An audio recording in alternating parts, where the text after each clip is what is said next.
Okay, we'll call this meeting to order. Roll call, please. Fernando? Councilmember Rivas, Present. Councilmember Green, Present. Councilmember Beltran, Present. Vice Mayor McCurvey, Present. Mayor Meister. Present.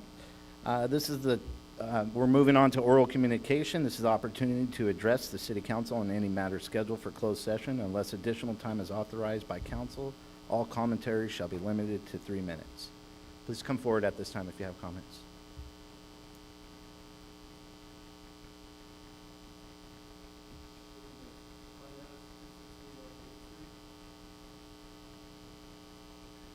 I'm here representing my family, property we own that fronts on Lombardi and Castle, and to address the property's proximity to probably the most or the worst traffic issue in Porterville, which has persisted for the last 11 years as a result of the location of the Lombardi campus. Our family's been developing real estate in Porterville for 55 years, 3 generations. I'm proud both of the residential and commercial projects we've done over that time. I like to think that we have a heritage in contributing positively to the city, its economy, and providing quality housing to Porterville's citizens. I'm not here to point fingers at who chose the location of this school. I think we can all agree that the location is not ideal. I'm here to provide context and information to those who may not know. The Ennis family met and worked with the city for the last 3 years to find a solution to the traffic issue, and we were really close to a deal that Mayor Meister, former Councilman Wyrick, the city manager, city staff, and the city attorney all agreed with. We shook hands and walked out feeling really positive, and there was only a few small details to work out and fine-tune. Those positive discussions came to a halt after the last election. That was a little over a year ago. That's when Mr. McCurvey was seated. He claims that this traffic issue is important to him, but his actions don't prove that. He has never once reached out to our group or any of the concerned citizens that are dealing with this mess in an attempt to solve this issue, and it's in his district. In the last week, I've had positive conversations with Mayor Meister, the current city manager, city engineer, all of who I feel want to find a timely, common sense solution to this issue. I've also had positive discussions with Councilmen Beltran and Green, and they too seem like sensible, reasonable people. I'm not sure about AJ. He might agree with us as well. Unfortunately, we have not had the chance to have a discussion. It does seem that the last 3 that I mentioned haven't been included or have been excluded from the process on this important issue, which I find kind of odd, not common. We've developed and built in 25 cities. Mr. Ennis, with so many speakers tonight, I'm going to hold it to 3 minutes. Thank Okay. you, sir. We'll just, Thank you for your comments. my family and I stand ready to be part of the solution. Thank you. Is there anyone else that'd like to give comments?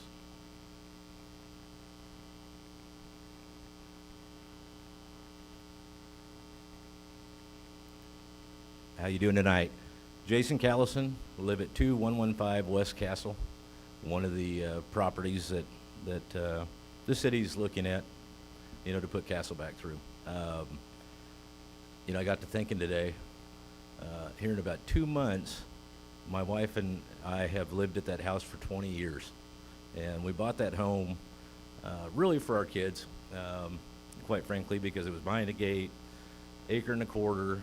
We have our own little park, and it's quiet. And, of course, there's growth happening around us and everything else, and that's going to happen. And that's wonderful for the city. Then my kids are all grown at this point in time. But now my kids have gotten extremely busy, and I have 7 grandkids. So I would really love to raise them or help raise them in the same manner I did with my kids. It's just a great spot. We're very fortunate, and we put a lot of time and effort into our home, and very proud of it. And really with the options that are on the table and have been on the table for the city, it doesn't make a lot of sense, trying to put Castle back through. It really doesn't, not financially for the city or anybody. You're going to affect all the property owners, for one thing. We're going to end up in a bad way with each other to a certain extent. And it's going to be a long, long process for the city if that was to occur. My guess would be at least 5 years by the time we did everything, to the tune of, I don't know, $3 million, $4 million, $5 million the city would have to come up with by the time it was said and done with all the affected properties on Castle, or abandoned Castle. I'd much rather see the city, and I think everybody here would, fix some of the roads, use that money, and fix some of the roads. One thing that would really be wonderful to, and help the city, actually, is the bridge at Westwood, right by CVS. I mean, that thing has been, I don't know how old it is, but it's old, and it's thin, and there's been numerous accidents. I think a few people killed there. Maybe mistaken about that one, but, we'd rather see the funds spent wisely when they do get spent. So, anyway, that's about my 2 cents on this. We hope the council makes the right decision, and we appreciate all your efforts. Thank you for your time. Thank you, Jason.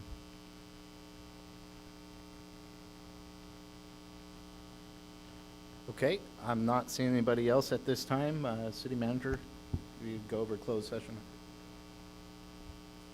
Yes, former councilman.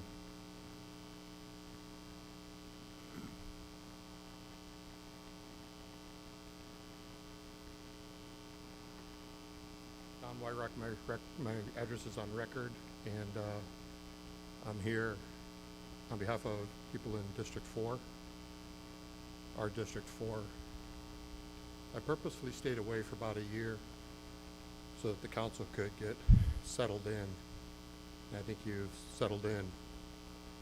And last time I was here, I had to leave a little early, and I mentioned that to an employee of the city. And he kind of shot me a sideways glance, and he said, I guess that's what you could call it. But we each act on our beliefs. We each act on the information that we have, the beliefs that we have. Our actions truly do follow our beliefs. And this past week, about a week and a half, I started getting text messages and emails. One in particular, one theme was, it looks like the closed session items of these APNs that are on the east side of Lombardi, that I believe a developer has, the Ennis Builders, and I believe Brian spoke to this, had spent a considerable sum to develop a subdivision map and get it approved, including with a collector street through it in partnership with the city and staff. And it came to almost a conclusion with the contract and the build. And I think, Mr. Mayor, you're in a meeting with me and some other staff members at one time with Ennis Construction or Ennis Builders, and another time with San Joaquin Valley Homes. And I may be wrong with this, but in both of those meetings you brought up the term eminent domain, and the body language of these people that were partnering with our city to bring jobs and housing and a tax base shifted. And I think I might have commented about how when we have something positive happening in the city in partnership, we should just let the free market go, just let it happen. And to read that, or to hear about Castle, some movement, maybe $50,000 being spent on some appraisals for property of people, and I don't even think the properties are for sale. And to see on the calendar for closed session, 4 separate APNs separately laid out to talk about price and negotiation.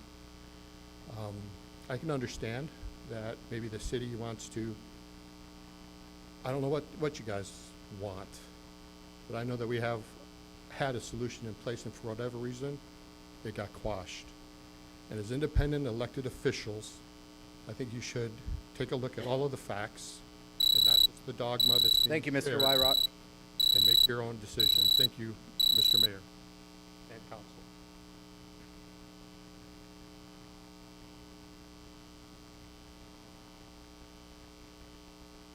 Hi, good evening. My name is Pam Coons, and I live at 2168 West Castle Avenue. I go back to when we, as a family, thought we had an agreement with the council and thought everything was fine, moving along. Things take time. We sit back, kind of wait. Now we end up where we're at today. There are some options that are much better, less expensive than the one that looks like some people want to use. I have spent my whole life savings building where I live. My daughter lives in front. I live in a granny home, they call it, granny house. I guess I'm a granny behind. And if this road goes through, our property's nothing. You can't live there. You cannot live there. How can you do that when you've got two other options to go with that are way less money? You could spend that other money on something else. I really want you to think about it. I don't want any personal vendettas, personal, things against our family. I've heard a lot of things, a lot of rumors. Some are true, some are not. But I really just want you to put yourself in our position, okay? That thing was abandoned way back in the 80s and 70s when we bought it. And never in my imagination would it ever have come to where we are tonight. So I just ask that you really look at all three solutions and spend the money wisely, and hope that we can all come to an agreement and move forward and get off this subject and go to another one to make Porterville better. Thank you, Ms. Coons. Okay, City Manager. Thank you, Mayor, members of the council. We have 7 closed session items tonight. The first one, Government Code Section 54956.8, Conference with Real Property Negotiators, Property APN 243-330-022, Agency Negotiator Richard Tree, Negotiating Parties City of Porterville, and Michael McElney, and M. Cherry TRS under negotiations, terms, and price. Item number 2, Government Code Section 54956.8, Conference with Real Property Negotiators, APN 245-010-091, Agency Negotiator Richard Tree, Negotiating Parties City of Porterville and Ben Ennis, under negotiation, terms, and price. Item number 3, Government Code Section 54956.8, Conference with Real Property Negotiators, Property APN 245-010-049, Agency Negotiator Richard Tree, Negotiating Parties City of Porterville and Pam Coons, under negotiation, terms, and price. Item number 4, Government Code Section 54956.8, Conference with Real Property Negotiators, Property APN 253-018-001, Agency Negotiator Richard Tree, Negotiating Parties City of Porterville and Dr. Wilson Park, under negotiation, terms, and price. Item number 5, Government Code Section 54956.95, a liability claim, claimant Sadaid Robles, agency claimed against City of Porterville. Item number 6, Government Code Section 54956.9D2, Conference with Legal Counsel, anticipated litigation, significant exposure to litigation, 6 cases. 1, 5 cases in which facts are not yet known to potential plaintiff, and 2, letter from attorney Brent McManical dated October 2nd, 2025. And last, item number 7, Government Code Section 54956.9D4, Conference with Legal Counsel, anticipated litigation, initiation of litigation, 2 cases. Thank you, City Manager. With that, we will go into closed session and reconvene at 6:30.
Okay, we'll reconvene open session and report on any reportable action taken in closed session. Thank you, Mayor. On item number 5, the claim of Sarai Robles, motion from Councilmember Beltran, seconded by Vice Mayor McCurvey, and a 5-0 vote. That claim was denied. Thank you.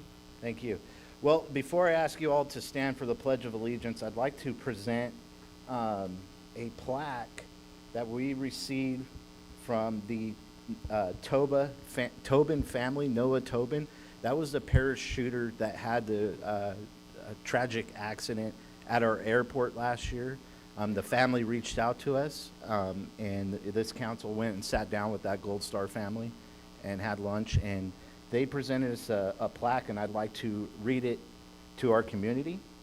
It is: to the city of Porterville, with heartfelt gratitude and appreciation for honoring SB2 Noah Tobin and for the care and dignity with which the community helped bring him home. And this is the plaque they had made for the city of Porterville.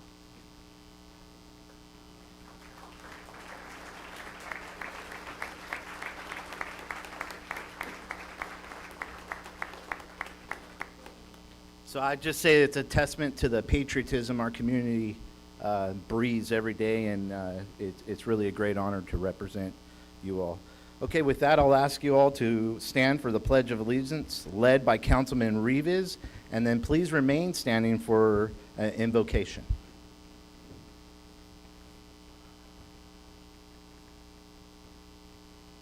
Pledge.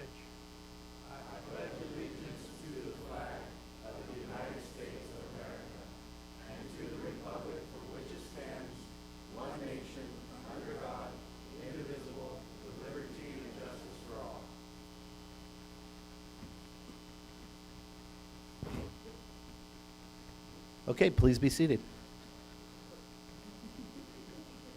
Is there anybody who wants to give an invocation? There you go. Father God, as we come before you, Lord, we just thank you for even allowing us to be here today, Lord. We know that you say in Luke 8:17 that everything done in the darkness will be brought to the light, Lord. So, Lord, we just pray for each and every individual here, Lord, that when they come up, that they'll talk with respect and that they realize that they are representing our city, the city of Porterville. And we just pray in Jesus' mighty name, amen. Amen. Thank you. Please be seated.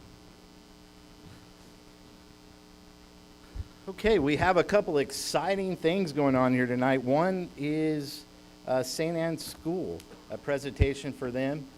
They celebrated 100 years, a centennial for their school, and so we have a plaque.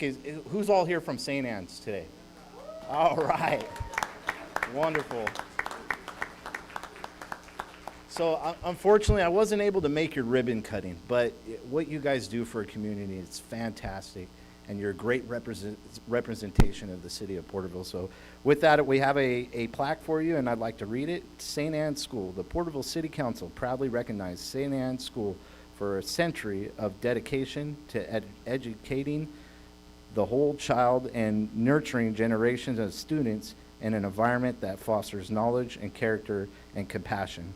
For 100 years, St. Anne's School has served as a cornerstone of our community, instilling values that continue to inspire faith, service, and lifelong learning.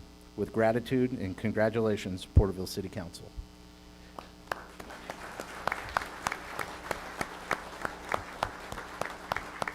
What I would love is if you guys could come up and take a picture with this council, if you give us a great honor of that.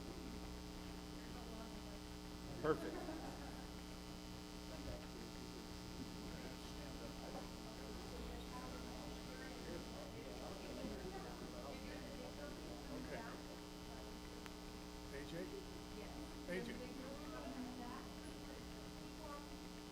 Yeah, we're probably going to want to be up here.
Okay, we have one more presentation that we squeezed in here tonight. And this goes with our Heritage Committee and some of the great things that are happening on Main Street as far as painting of the fire hydrants. So at this time, I'd like to recognize students in attendance from SCCA and Porterville College who have been painting the fire hydrants on Main Street. If you're in audience, come up to the front, please. Yes. Wait.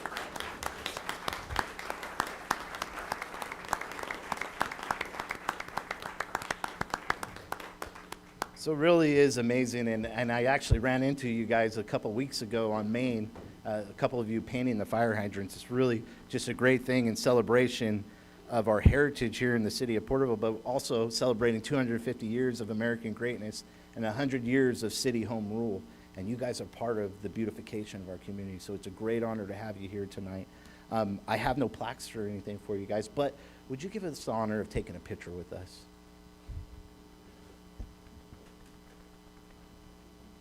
Is Miss Turner here?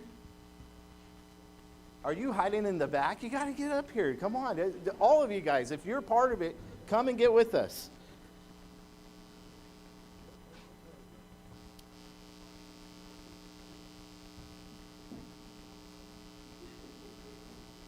We appreciate what you guys are doing. Thank you. Thank you for uplifting that.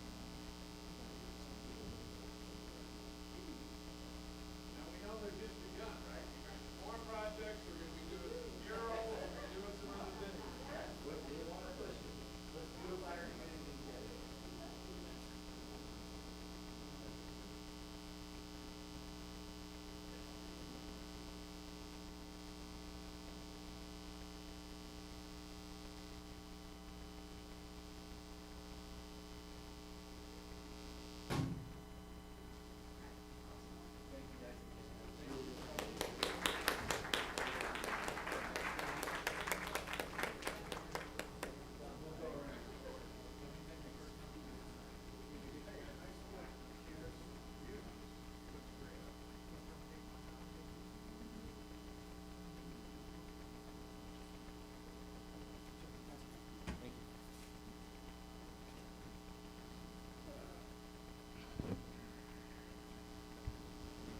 Okay, moving on to oral communication. This is an opportunity to address the council on any matter of interest, whether on the agenda or not. Please address all items not scheduled for public hearing at this time. Unless additional time is authorized by the council, all commentary shall be limited to 3 minutes.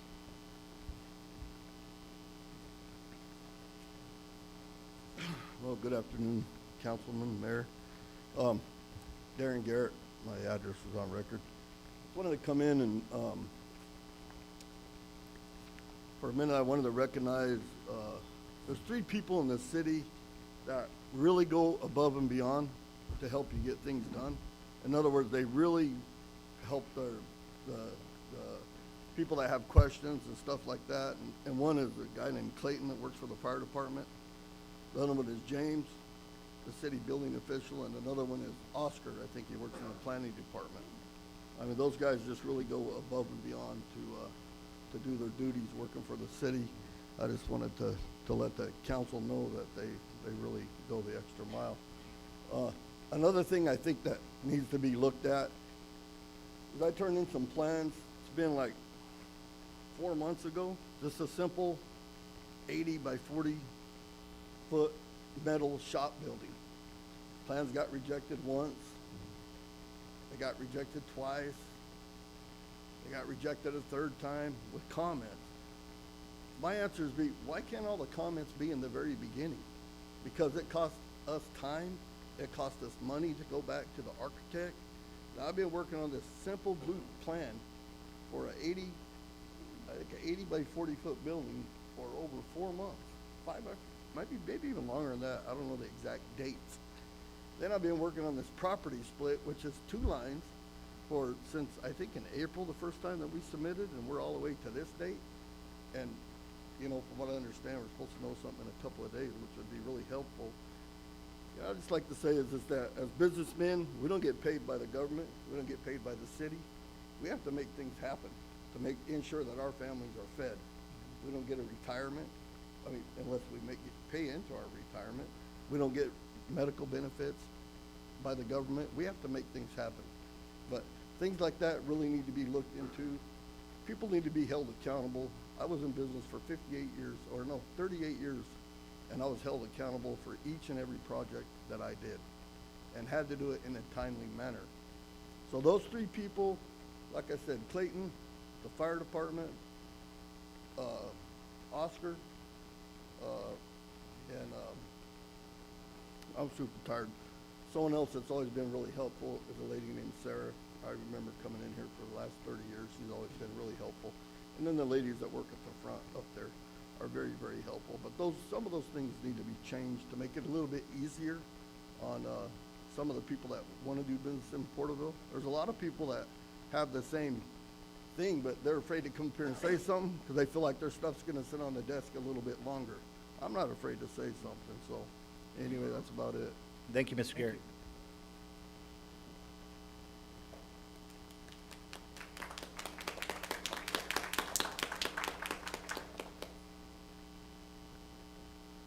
Hi, good evening. Leticia Hinojosa with the Kings Tulare Homeless Alliance. Can you repeat yourself? What was your name, ma'am? Yes, Leticia Hinojosa with the Kings Tulare Homeless Alliance. We are the collaborative applicant for Kings and Tulare, and we submit applications to house people who are experiencing homelessness.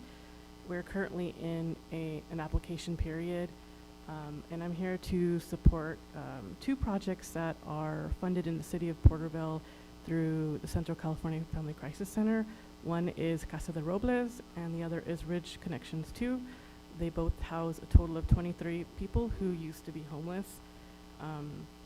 And the second slide that I have here that you might see in front of you, we receive a little over $1,708,000 in Tulare County, and we have a total of 11 beds, so 111 people who were homeless. This current application period, we are only allowed to apply for $1,585,000. But if you look at the slide here, we actually have over $1,708,000 that supports people who are experiencing homelessness and housing. So we're looking at the possibility of these two programs in the city of Porterville going away. So in the event that there are some funds, I wanted to inform the city council that come the next year, October and November, these two projects, they go away.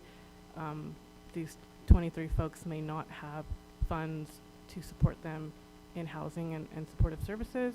So in the event that there are funds, wanted to let the city council know that they will need some funding to continue to support them in housing.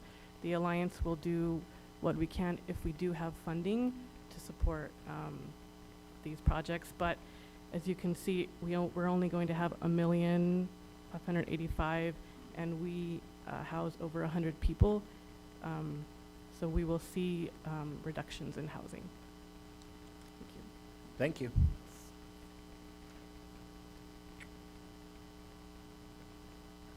Good evening, Mary Culver with the Central California Family Crisis Center.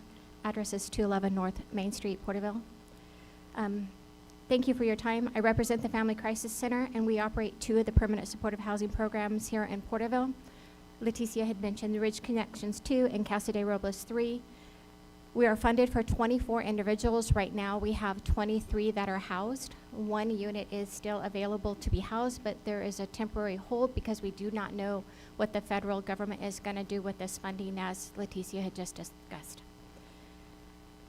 I'm here tonight to inform council of the potential loss of permanent supportive housing funding due to the federal fiscal year 2025 NOFO changes, and to request local support to protect housing stability for residents with disabilities.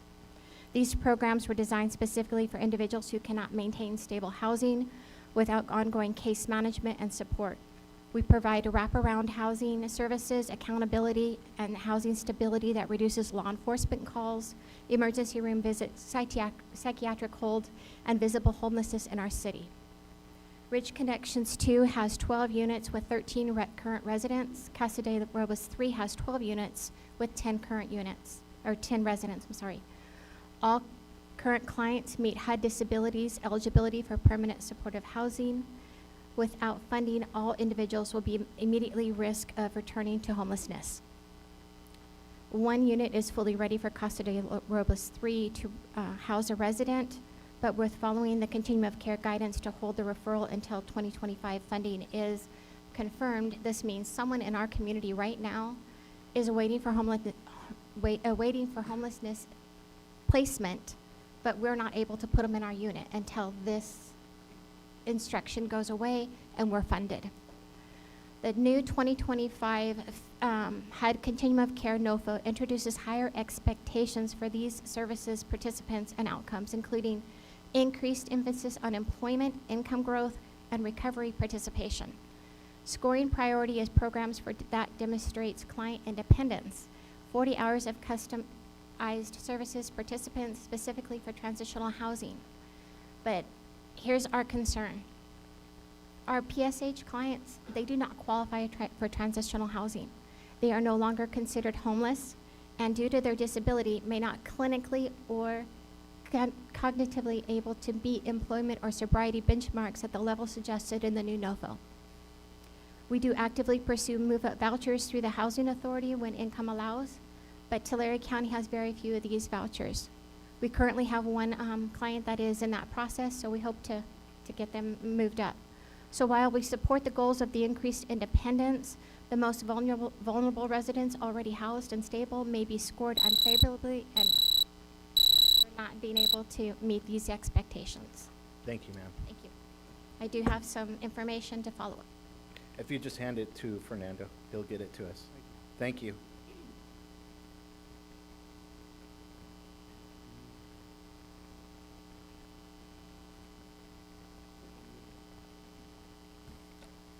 Good evening, gentlemen. Mayor, Vice Mayor, Councilman. I just want to extend my gratitude and give you thanks for your service. I know it's difficult doing what you do. Can you please state your name for the record, sir? Yes, my name is Neil Johnson. I am not a resident of Porterville, but I'm a retired Marine, 20 years. I serve the town of Porterville. There's a church called Temple of Praise on 2213 Avenue 152. It's the corner, it's the outskirt of Porterville. It's almost towards the county. I am one of the associate pastors. And so I am here tonight, what was kind of appropriate of what the invocation said, whatever's in darkness will be brought into the light. So with that said, I am a retired Marine, 20 years. I'm a veteran. And when I came here to this office asking questions, I was given a runaround and no one could answer my question. And that kind of brought some red light into my head and what's going on.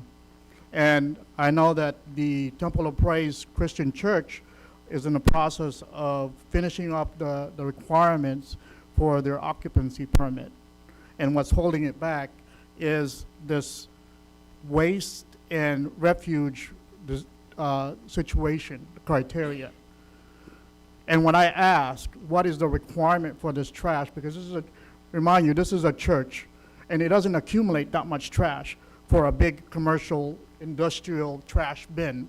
So we only meet probably twice a week for 2 to 3 hours, and we don't accumulate trash. So identifying what requirements that we had for a trash, and it was already approved for a residential trash, and that sufficing was sufficient.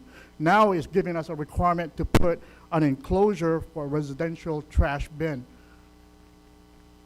And so I ask, what is the requirement? Why is it required for a residential trash to have an enclosure when it's just the same as everything else in residential? And they always go back to California code, Porterville code. I know about codes. And I ask, is that what is the intention and purpose of that code?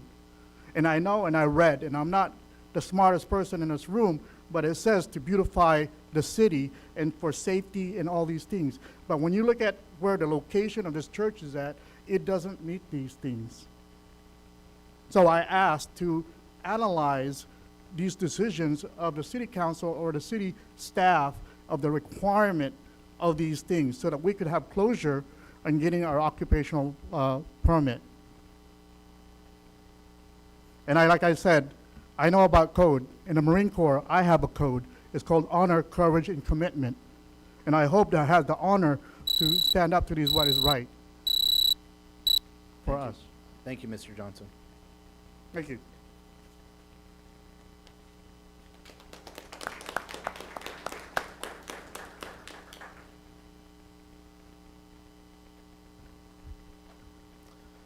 Brian Ennis, 263 North 3rd Street, Porterville. I spoke earlier about the traffic problems on Lombardi. Now I'm coming to speak to you as a board member of the Building Industry Association of Tulare and Kings County, which is also a member, one of our members is also a member of the California Building Industry Association, as well as the National Association of Home Builders. I'm here to say that the Board of Directors is in favor of the adoption, item number 9, of the adoption of the 2025 California Building Code. And speaking for the association, we would just ask that we work with the city to make a smooth implementation and adoption of the new codes as we have done in previous code changes. We have a history of working well with the city. We've done it three times with James, so we look forward to also working with him on this. I don't think he's here tonight, but we look forward to working with him to get that implemented. Thank you. Thank you, Mr. Ennis.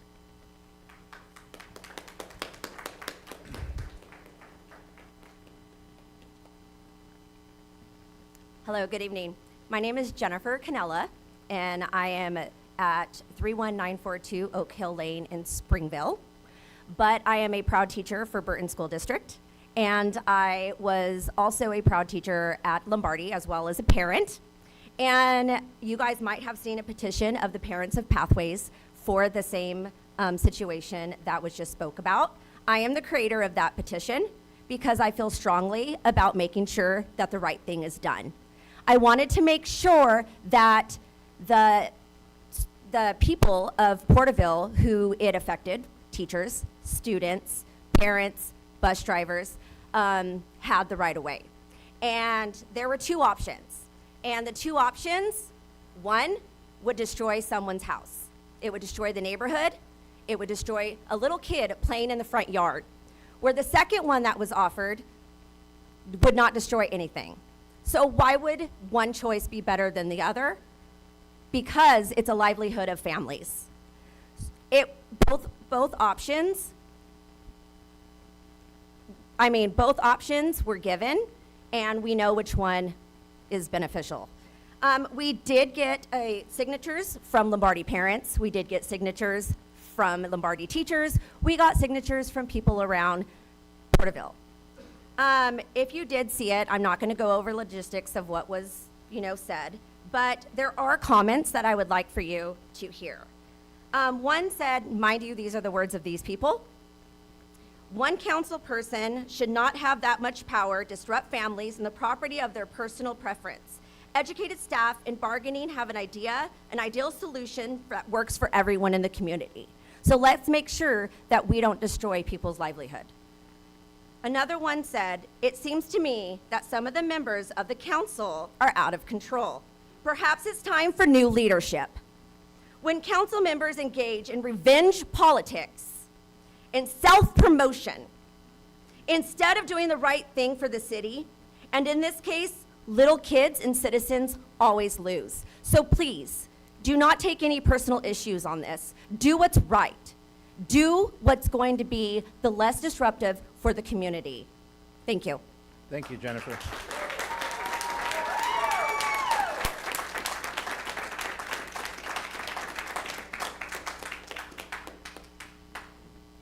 Hi, Jean Vafianis, and my address is on record. My concerns are regarding two new additional flags hanging on Main Street. The flag with the pine tree and a slogan, "An appeal to heaven." The other flag, called the Gadsden flag, which pictures a coiled rattlesnake and the slogan, "Don't tread on me." Through history, these flags have been used by groups who work to improve life for all, following the U.S. Constitution.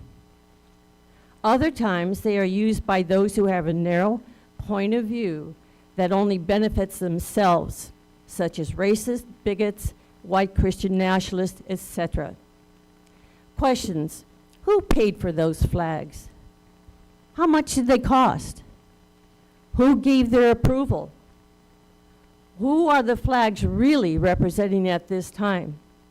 How long are they going to be hanging?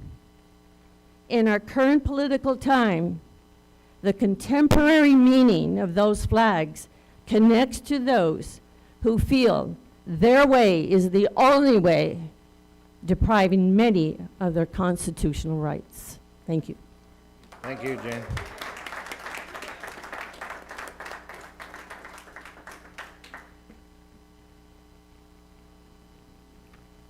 Brock Neely, address on record. You're receiving two items. One of them is a text message I received Veterans Day morning. I'm appalled that the mayor used Veterans Day as a fundraising day for his campaign. You don't even know what it's like to be a veteran. You've never served. You dishonor all veterans. The second item you're receiving is an email that was sent out by Ed McCurvey. I'll read this thing. Thanks, Ben. My heart goes out to you and yours. It's great to be working with you and to try to do the right thing. The irony about all this is that you are warning me about some folks who are saying the same thing to me about you. The shared goal is to do the right thing in a world that is hell-bent on doing the wrong thing. You are now seeing what we are all seeing. We have a crisis of leadership and a crisis of conscience. One of the worst leaders in the history of Porterville is Milt Stowe. Shame on you. The white guilt of your generation put him in power and gives him a free pass on things like equating being gay with being black. He claims to be Christian, yet he has forced vaccination of our children and tyrannical control of our local government. He is enabling sodomites through his support of the LGBTQ plus delusion and is destroying the vision of Dr. Martin Luther King Jr. and our churches as he's saying at the same time. The real problems are facing our spiritual. People are doing the wrong things now and claiming they are the right things. I'm glad to be friends with you, and despite our differences, let's continue to march together under the calling of doing the right thing. Quote, nobody has the right to do the wrong thing, Abraham Lincoln. Sincerely, Ed. Why don't you do the right thing and resign?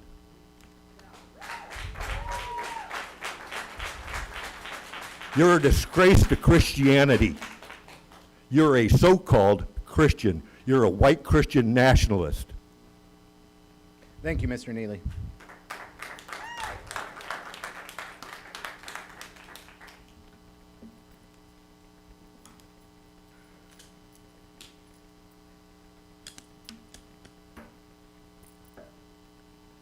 This right here? A little more to your right, and then back up a little. Oh, sorry. No, you're okay. Good evening, City of Porterville. This is Luis Gonzalez. I would like to talk in regards to item 2.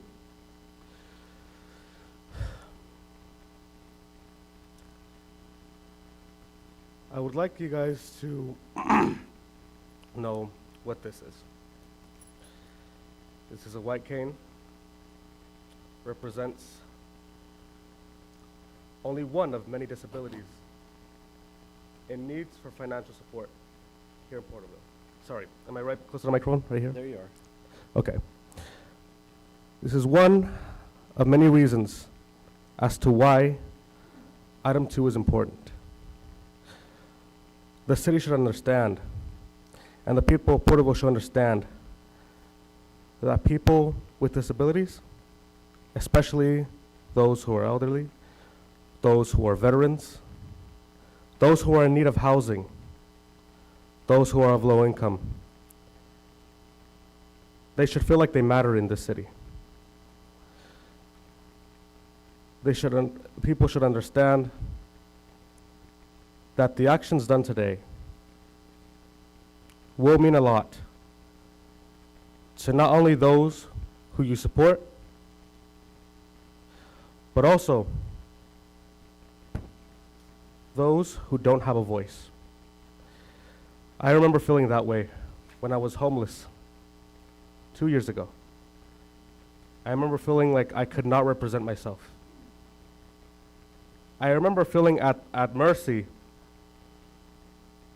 of people who are way more powerful than I am. And I'm urging the City Council that if you want to make an important decision, if you want to help Porterville, start by helping the vulnerable. Because the actions that you do now will affect the image of this city in the future. Thank you. Thank you, Luis.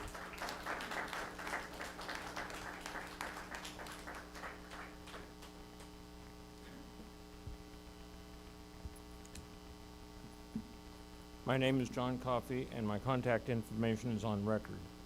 I hope that the folks who attended the Porterville Veterans Day Parade this year enjoyed themselves and paused to remember the sacrifice of those who served together with their families made for this country.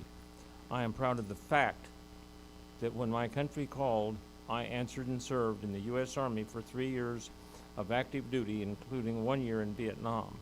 I am proud of my husband who volunteered and served 4 years in the U.S. Navy. I am also proud of all who have served in our various military branches.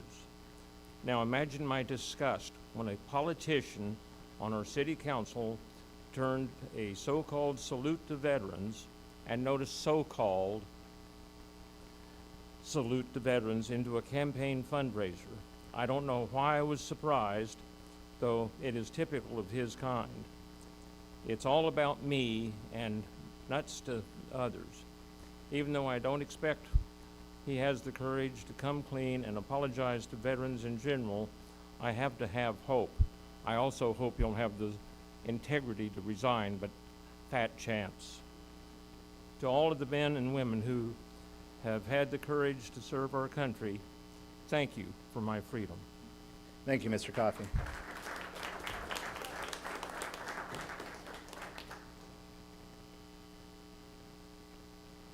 Let me get up here and lighten this thing up a little bit. My name's Ted Bastian, and I got a squirrel problem. I live right across from the airport out there, and I went to the airport manager to try to get something done about it. But all those squirrels along the front of my house and out in that field, when they have those batches of little ones, they all come running to my place. In fact, I caught one little one in my garage on a sticky trap. Stan knows where I've come from. I went to Hope School with Stan years ago. He was an old farm boy. So those little squirrels get over underneath my C trains, then I have to poison your guys' squirrels. And if you guys go out to the airport, I'd like you to go past where you turn into the airport gate and just look at the squirrels in that field. And why somebody can't poison those squirrels, I don't know, because they all come over on me. So I just thought I'd bring that to your attention. Thank you. Thank you, Ted.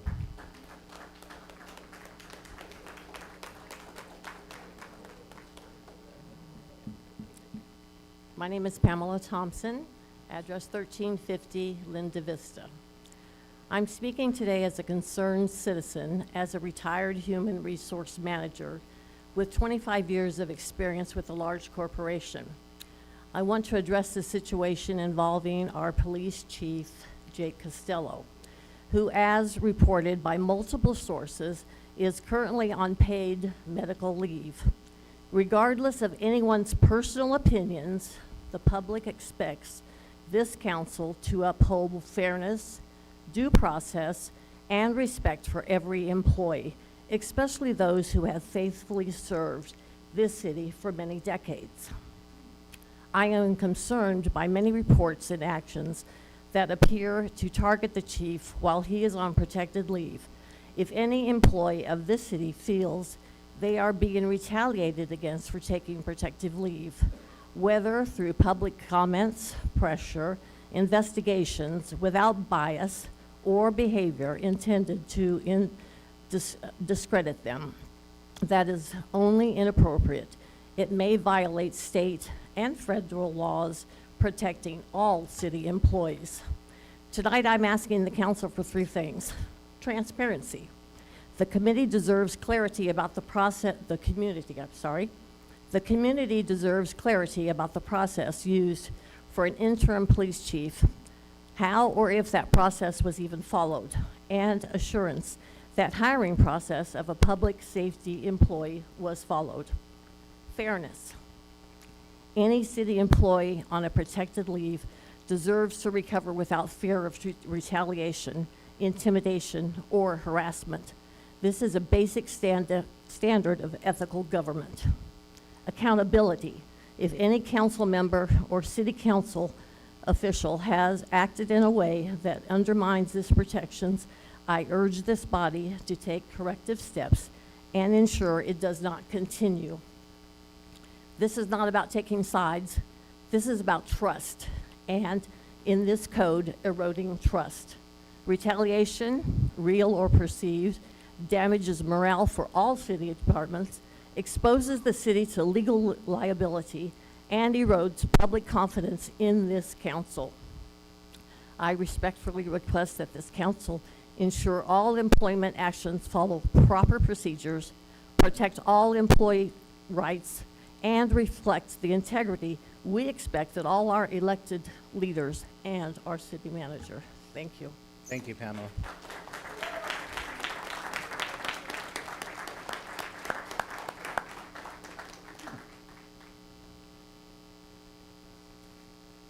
Good evening, Council. Ador Cardenas. I'm representing the Porterville Chamber of Commerce with a few updates, address on file. We have upcoming events we'd like to invite you to join. We have Coffee with the CEO tomorrow at 9 a.m. at Stafford's Chocolates. Our annual awards and installation ceremony will be on this Friday at 11/21 at 5:30 p.m. at the Porterville Veterans Memorial Building. We have a ribbon cutting at Riverwalk Care Center for their new sensory program, The Portal to Wellness, on December 2nd at 12 p.m. We have another ribbon cutting at PSW as part of their Honoring Our Past, Embracing Our Future event on December 3rd at 4 p.m. We have the Children's Christmas Parade on December 4th at 7 p.m. here on downtown Main Street. This year's parade is being sponsored by Oasis Technology. And then finally, we have First Friday Coffee with the City of Porterville on December 5th at 7 a.m. at Galaxy Theaters. Thank you. Thank you, Ador. Hello, Paul Flores. My records, address on file. People can find my writing at paulfloreswriter.wordpress.com. I'm here to talk about the flags. The deployment of historical symbols in modern political conflicts often relies on a deliberate and strategic form of ignorance. When confronted with the charged contemporary meaning of a flag like the Appeal to Heaven, the one that's right over here on the corner, or the Gadsden flag, now widely recognized as banners of far-right Christian nationalism, and the January 6th insurrection, the one that you went to in Sacramento, Gregory Meister, proponents frequently retreat to a fortress of historical literalism. They insist that the only valid meaning of the one is from 1775, effectively using history as a shield against accountability in the present. This tactic is known as historical obfuscation. It's not a genuine appreciation for the past, but about laundering a modern political agenda. When I looked at tonight's agenda on your guys' website, there was only 2 people that liked it. And one of the people was someone named Todd, T-O-D. Too ashamed to say his last name, Terry. He's part of this Southern Confederate veterans that has been here in this town. If anyone wants to know who's probably buying and selling these flags, it's probably them. Just like he has a business called 31st Battalion Engravings. Again, probably trying to get all these engravings done for your $100,000 miniature monument. By fixating solely on a symbol's genesis while willfully ignoring its evolution, co-optation by extremist movements, one can dismiss any criticisms as ignorance of history. This allows the user project an aura of patriotism while simultaneously flying a flag that in the 21st century communicates a very specific and divisive set of beliefs. It is a rhetorical sleight of hand that severs the symbol from its lived context in our modern era, pretending that its decades of usage by white supremacists, Christian nationalists, and anti-democratic activists are irrelevant. In short, it's a way to signal allegiance to a radical cause while maintaining a plausible deniability of history buff. This is a fascinating, basically the way that I'm seeing this is with Huntington Beach, you actually look a lot like Pat Burns. And learning about Michael E. Gates, too, and their city attorney, and their agenda is a lot like Julia Liu. And you start looking at this big picture, banning books. They wanted to privatize their library. They have all these different agendas for Huntington Beach. And if you study it, it's like, this is why this city thinks that it can start a charter city association with this, because they're up to the same games that they're doing down there in Huntington. I've studied this so much that I also know that it's connected to Measure A in Reading and Corey Wells, the treasurer of the Tulare County GOP. He hiding with all this dark money that he's doing is part of this issue too, where he's found on websites with his name and address, just like he had this year a lawsuit with Rob Bonta over the Protect Our Children, Chad Thank you, Williams. Mr. Flores. Thank you.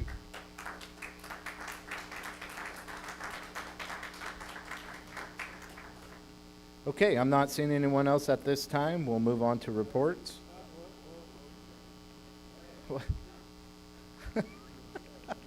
Well, quit taking your time. Get up here and let's go. My name's Greg Shelton, and I got a herring problem. Red herring, I listen to people talk about, we've got to solve this problem with Lombardi. My God, we've been trying to solve this problem for over a decade. And the solution is to build a $2.1 million free road that completely ignores the road that was already there. Now, what's interesting, I have in front of me the 1986 abandonment document for this section of road. And it says, in the matter of the abandonment of Avenue 166, blah, blah, blah. And it says here, whereas Jessie Cooksey has written that she strongly requested a petition for the portion of the castle be denied. And whereas Mr. Cooksey submitted a petition containing 38 signatures of people opposed to the abandonment. And whereas Brenda Knoll has written that she doesn't agree with the abandonment. And whereas Christy Lang has written that she is against the abandonment. Whereas the petitioners and adjoining property owners, one person talked in favor of the problem, Mr. Ben Ennis. Because go figure, when you took the road out, Mr. Bennis had a free driveway to his property.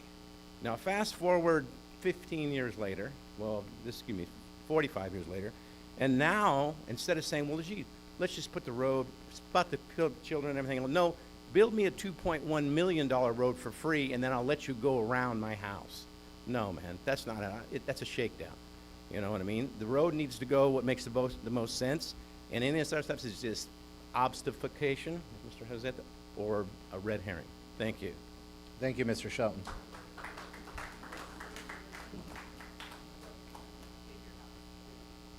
Ryan Coons, 2146 West Castle Avenue. I want to talk just real quick. Not only does that mess up homes that have been there for years, but I live there. I have a company, a trucking company that I have, and I stage my trucks there, built a shop there, and now you guys want to try to destroy that? You want to take what's mine? I have a family. I'm trying to put food on my table. You want to take that road away from us and spend more money, of the taxpayers' money? You got to be kidding me. Do the right thing. You guys all know what it is. Go through the field, not on Castle.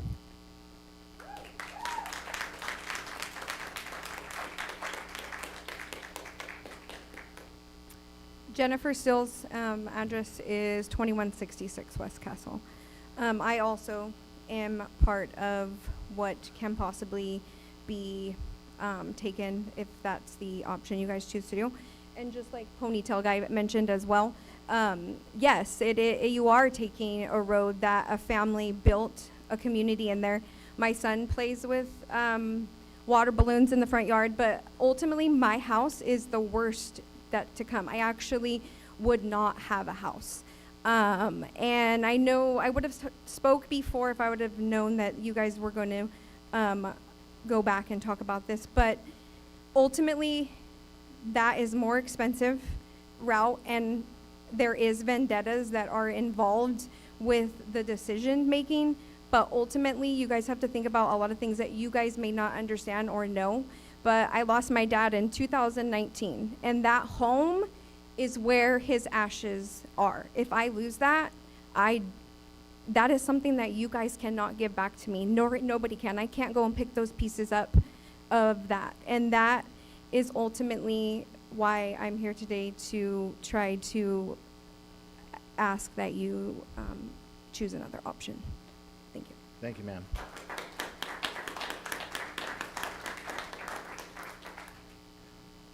Good evening, gentlemen. Taha Saleh, Address on file. First of all, I want to say thank you, Councilmember Beltran, Councilmember Green, Mayor Meister, Vice Mayor McCurvey, and Councilmember Rivas for your service. It's not easy to sit there for almost an hour to hear things come at you like that. So I acknowledge your service. I wanted to say a special shout out. I forgot somebody last time I was here, Fernando. A special shout out to Fernando, who does such great work here and is the most enjoyable part about being on the Charter Review Committee. And I'm so disappointed that every time I get an email from him, it's about the cancellation of that committee. Man, it ruins my week. So I guess my request is there's still some work to be done there. I would like the opportunity for you guys to review that Charter Review Committee and maybe put it back to work for us. Secondly, I wanted to do a shout out to Officer Angel, and man, this is bad. You still get kind of nervous when you come up here. I gotta get his name.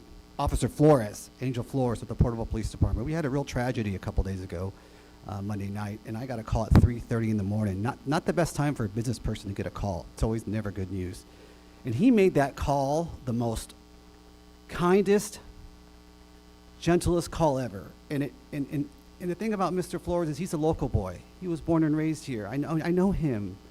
And when we have members like that in our police force, it makes that interaction so much smoother, and I was able to support them and give them the information he needed. And I want to just say thank you to him and let you guys know you have a gem there. My little complaint would be there was that road closure because of that, and they did a great job clearing it, but there was just a lack of communication. I didn't get nothing from the incident commander of what the plan was, what was going to happen. And when you have a business and you have people that depend on you, communication is important. So if there's any small bit of recommendation there, and I know they had a lot on their plate, it was maybe just a little bit of communication of what to expect. That way I can adjust my plans. Lastly, I wanted you to see if you guys would be willing to pull item 3, because I think there's some congratulations to go with that on that item for coming under budget, and I'd love to hear what you guys did and the good work you're doing. And lastly, I made a commitment the last time I was here to reach out to each and every one of you. I did via email, and I've talked to some of you, and I appreciate some of you for responding, because when you respond to your constituents, you can educate us. Because a lot of times when I come up here, I don't have all the information. I don't know what's going on, so I might say things, or people say things, and they don't know what they're talking about. And it can be hard to hear that. And sometimes you guys respond and are angry. And so my invitation is to you to communicate with us and educate us, and we'll better understand where you're coming from. And lastly, when you see me or see anybody at this lectern, especially people that might criticize you, just think of, I would say, not think of them as your child, but think of them as your daughter. How would you respond to them? How would you explain to them? How would you explain to a child that's maybe doesn't understand and just needs to be known, and not to lecture down on them? So thank you for your time, and thank you for hearing me out. Thank you, Taha.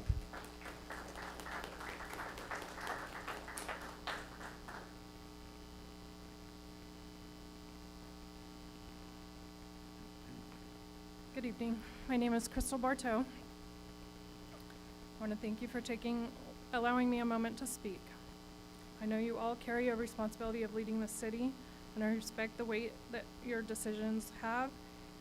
I'm not here to question your authority, your intentions, or your roles. I'm here as a wife of a man who dedicated 21 years of his life to serving this community. For more than 2 decades, my husband has given everything he has to the city. I've watched him leave holidays and miss birthdays and family dinners because the community needed him. I've watched him shoulder the emotional toll of tragedies most people can only read about. And I've watched him carry the pride of protecting Porterville through every one of these days, months, and years. What I wasn't prepared for was someone was watching him come home from work, confused, hurt, and struggling to understand a major decision that he had no knowledge of before it was announced. A decision that placed the interim police chief over him without a discussion, a conversation, or even a courtesy of a warning. Whether this was a breakdown in communication or something more deliberate, the impact has been very, very real. My husband is a strong man. He always has been. But this blindsiding moment, the undercutting of someone who has been loyal to the city for 21 years, has taken a tremendous toll on him. In the last few weeks, I've seen medical issues surface that I've never seen before. Stress, sleeplessness, and symptoms that now affect his ability to make decisions with confidence that he's always had. These changes have affected him not only as an employee of the city, but as a husband and father. We as a family are trying our best to support him, but the emotional and physical strain caused by this, how the situation has unfolded, is very heavy, as you can see. And I say all of this not in anger, but in sadness. I know none of you intended to harm him. I truly do believe that. But intention doesn't erase the impact. All I ask is, our family asks, is that you see the human being behind the uniform, the husband, the father behind the 21 years of service, the man who has always done everything asked of him and more. What happened has hurt him deeply, and it didn't need to happen that way. I hope you will reflect on that. I hope you will consider the weight that your decisions have and the way they are communicated. Carry in the lives of the people who serve under you. And I hope you will extend to my husband the respect, dignity, and transparency that he has shown this city for over 2 decades. Thank you for listening. Thank you, Ms. Bartow.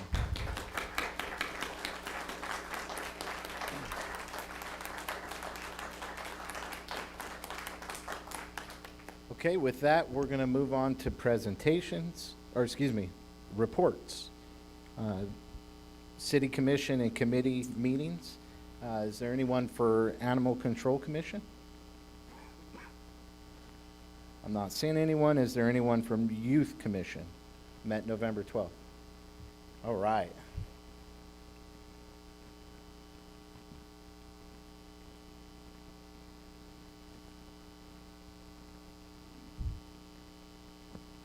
Good evening, Mayor, good evening, Vice Mayor, and good evening to fellow City Council members. I would like to introduce myself. My name is Vanessa Perez Hernandez, and I attend Granite Hills High School. Today, I'm here to report about the Youth Commission. We have had 3 meetings so far, which have been September 10th, October 8th, and November 12th. Within these meetings, we have discussed many things. I want to start off with the September meeting. We discussed our introduction to the Porterville Youth Commission, where we discussed our mission and goal as a platform for the youth in our community. I would like to put some of my input into this. For me, it is very important for us, the youth, to be involved in our community, especially because community involvement is something very important to me. It is something that shows us, young adults, to be able to bring an input to the Porterville community. As we all know, we are the future leaders, not only for the Porterville, but for our nation. For this reason, it is very important for me, for us, the youth, to be involved. In our October meeting, we discussed the importance of civic engagement and the importance of the youth voting. For me, voting is very important because, like all of you guys mentioned, it is a way and where we express ourselves and we let our voices be heard. This is very important because we want somebody who represents us, our values, and that's able to represent the people and stand for the people. During our November meeting, we discussed our first Youth Commission activity to assist with the new park and recreation center added to our annual activity plan. Our upcoming ideas were the art contest, a youth movie at the park, tutoring program, a youth leadership program, an inspirational mural or a wall, as well as a youth conference. For myself, I speak from myself, who has been part of many youth leadership programs and youth conferences, like the Hobie Youth Leadership Seminar, as well as the California Boys and Girls State Conference, which I attended this past summer. For me, it is very important for us to be able to bring these leadership programs because it helps us young people to grow as individuals, to be able to gain the confidence to present ourselves, to be able to make an impact in our community. Right now, our current events for the Porterville Youth Commission is the art contest.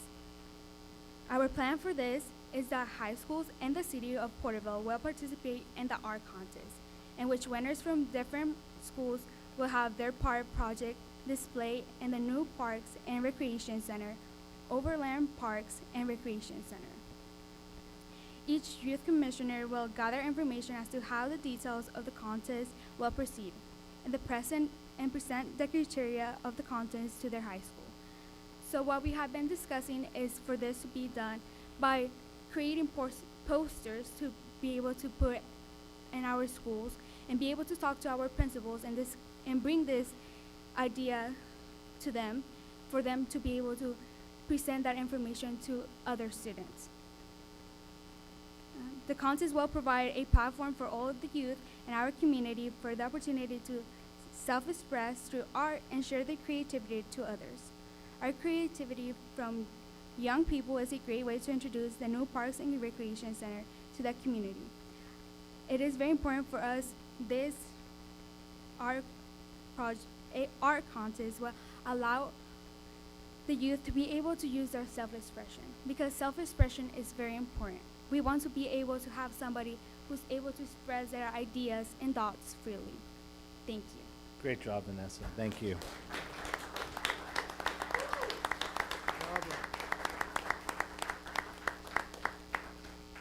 Okay, we have staff informational reports. We have one report, and that was for the community cleanup.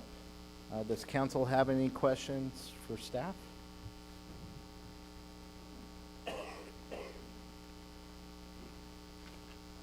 I'm not seeing any. Well, I would say great job to staff on this community cleanup event. I know there was a total of 633 vehicles, and we moved 88.2 tons of waste and 34 tons of recyclables materials. So great job. Thank you guys for doing this twice a year now, and it's really good for the community, especially since the dump has moved to Woodville. So it's a great thing for our community in that sense. Okay, with that, we will move on to consent calendar. All consent calendar items are considered routine and will be enacted in one motion. There will be no separate discussion of these matters unless a request is made, in which event the item will be removed from the consent calendar. All items removed from the consent calendar for further discussion will be heard at the end of scheduled matters. How does council want to go forward? Are there any items that, go ahead, Councilman Beltran. Just if none were pulled, I'd make a recommendation or motion to approve items 1 through 8. I second. We have a first and a second. If there's no other conversation, we'll call for the vote.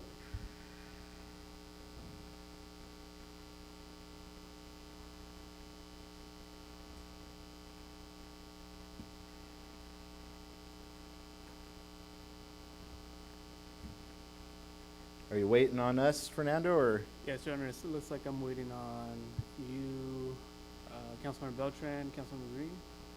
I think so. Yeah, it went through on mine. So it went through on mine. So it's a Oh, yay. consent calendar approved, but it doesn't have the vote results. It's a yay. Do it again? How much is it Try that cost? one more time. Okay, we're doing it again.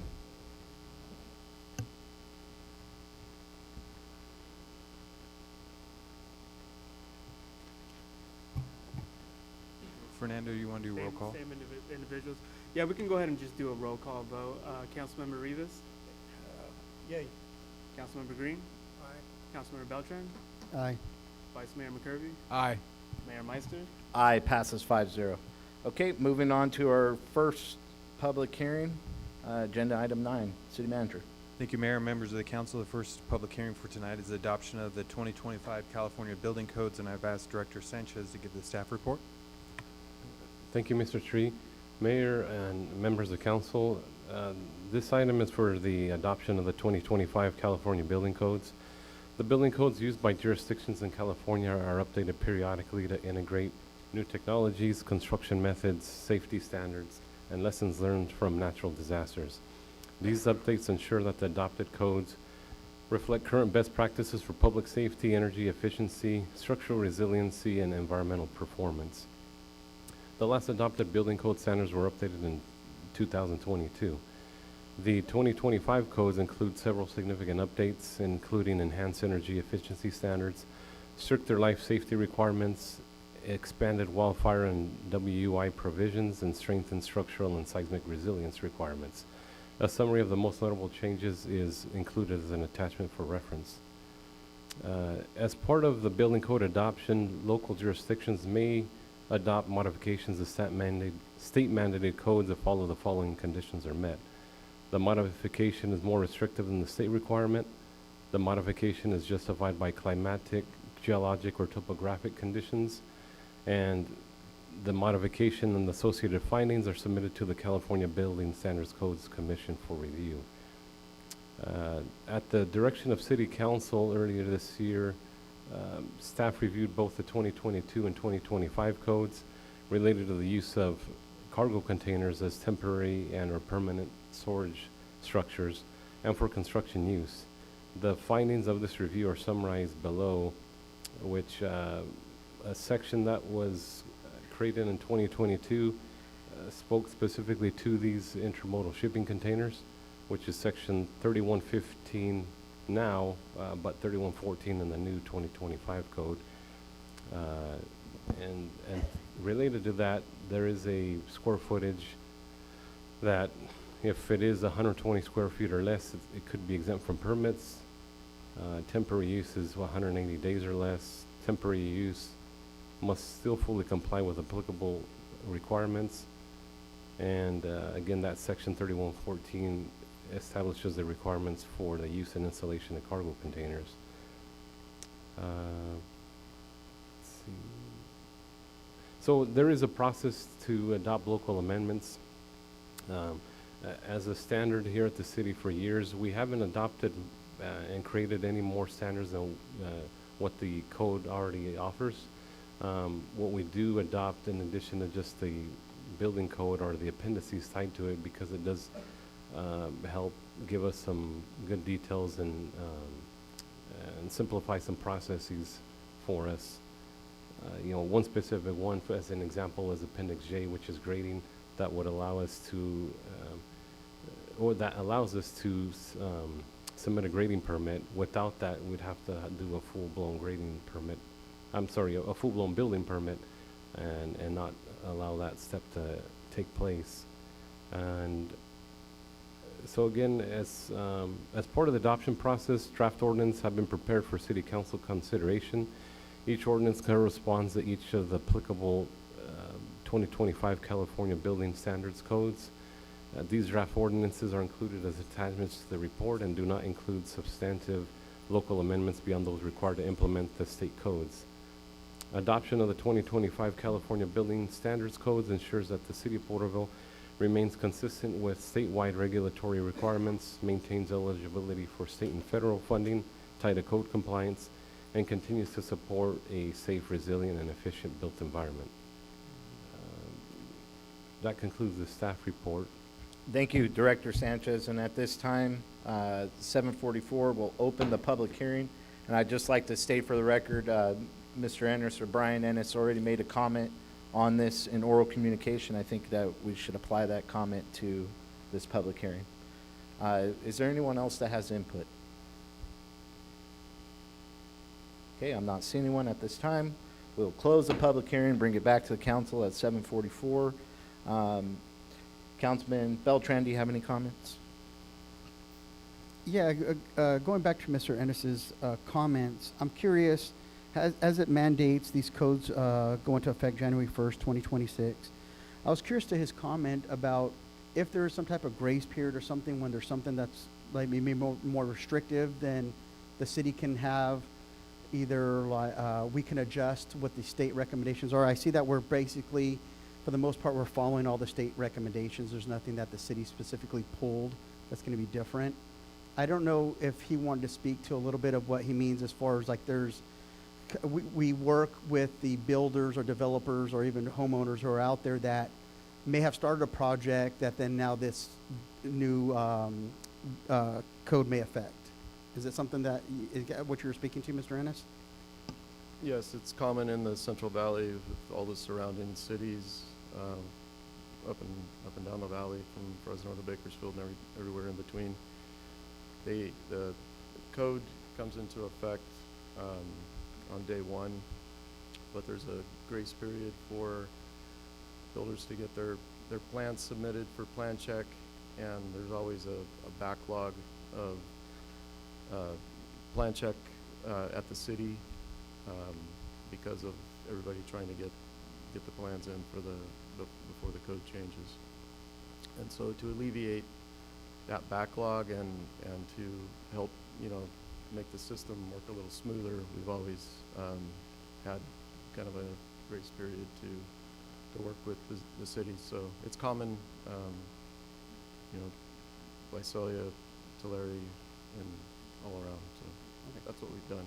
Director Sanchez, that's something that we'll continue to do is work with the builders and developers in that capacity that we've been doing in the past?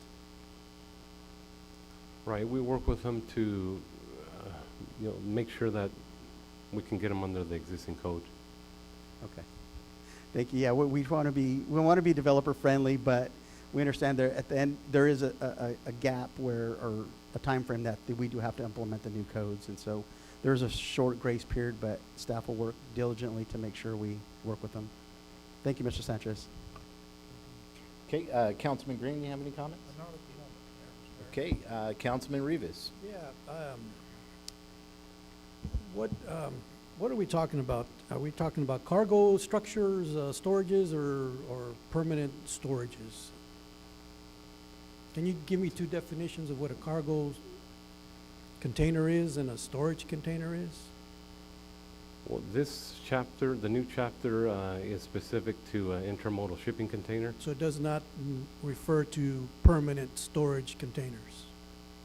Well, no. So Okay. it goes through and it goes through a definition of what a cargo container is, and it's usually used for transit, right? Yeah. It's the transporting of goods. Yes. But once it is used for storage, it's considered a structure or building, which then the code applies.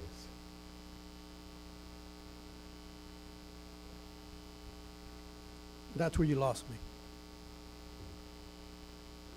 So once you change it from a storage or you start modifying it, it becomes a structural or what are we talking about here? I'm confused. Yeah, so it goes from a container that's used in transportation, and Right. it's moved about and shipped everywhere, to now it's used as a permanent fixed building or structure. So the definition of building is any structure utilized or intended for supporting or sheltering any occupancy. That's under Chapter 2 definitions. Chapter 3 occupancies, it would fall under S1 or S2, which are storage. Right. And so, and as you know, occupancies, they range from I understand all occupancy. those. I understand that. But if it's just a permanent structure, just for pure storage, does this fall under that category? It still is. It is? Yeah, because they're repurposed for use as buildings or structures. Repurpose meaning they're designing it to, what, electrical, plumbing, and stuff like that? Is that what you're saying? Not necessarily. They can be used as they exist, just the box. But because they're not put into transit anymore, they're considered a structure. Well, I have a problem with that because under section, California Business Code, section 3114, it doesn't apply to that.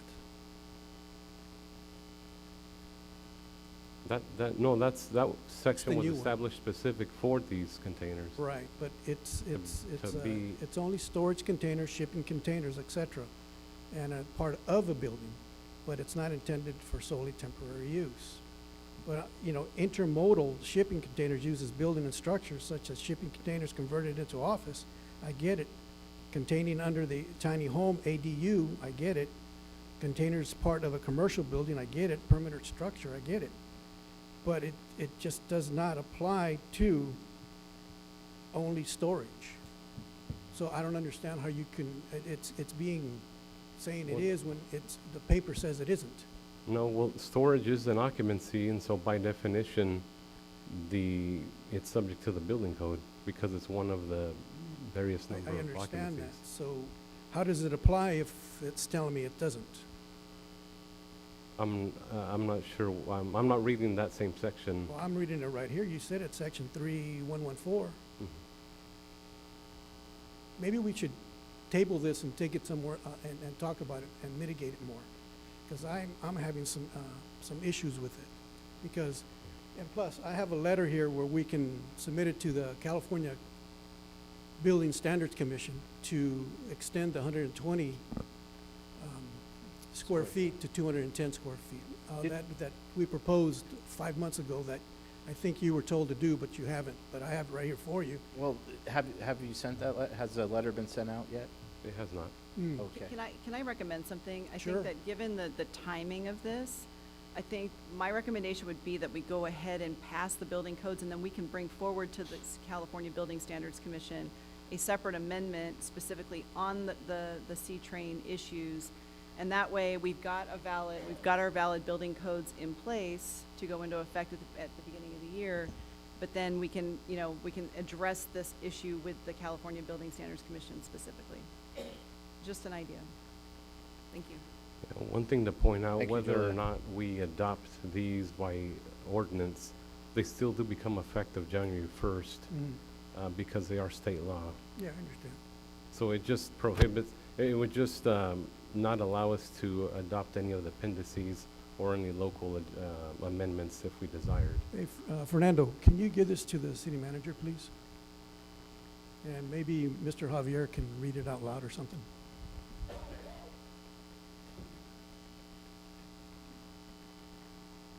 Julia, I have a question. Was it April? What, is it 5 months ago that we had this discussion? Somewhere in there. Yeah, so in that discussion, we made it clear that needed to be filed before this was done, and it was not done. And I understand your recommendation to move it forward because we don't want to stall that out. Yeah, I'm just dealing with the here and the now. I don't understand why it's not done. Well, that was the council direction at the time. Can we move it forward with an explanation or determination on that definition that says that the city will be able to interpret that at a later time so that it's still in compliance and we can still move this forward today? Because I think that, Is that a question for Director Sanchez? Or is that a question you can answer, Director Sanchez? Well,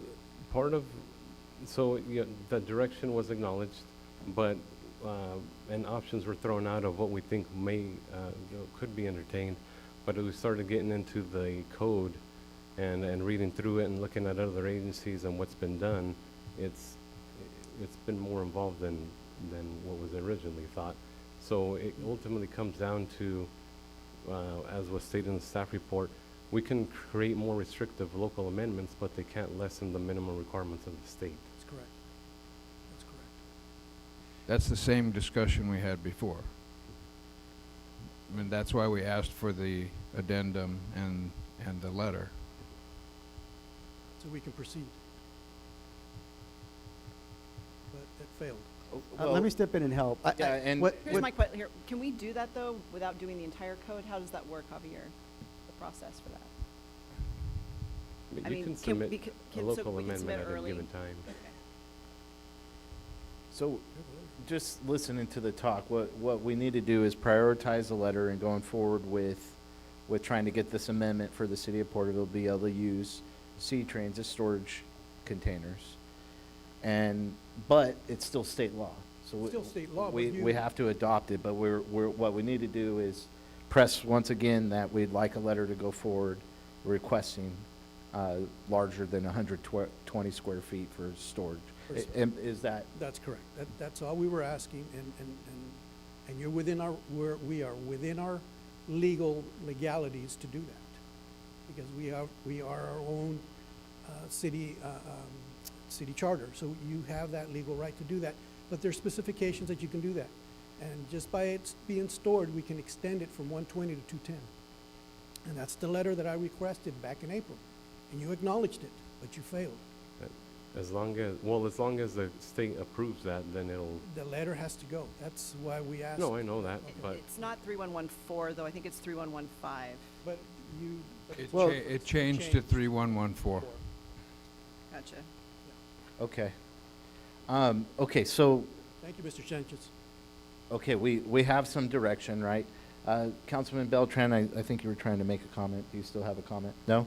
Okay, I will make a motion to go forward with staff recommendations with the also request of putting forth this letter for an amendment on the square footage for the storage container to 210 feet is what you have in your letter? That's correct, yes. Okay, that's my motion. And it has statutory legalities on there where it covers it, so I second that motion. Is there, Vice Mayor McCurvey, I never gave you a chance for comments. Do you have any comments? We have a first and a second. Do you have anything you'd like to add? No comments. Okay, we have a first and a second. We'll call for the vote.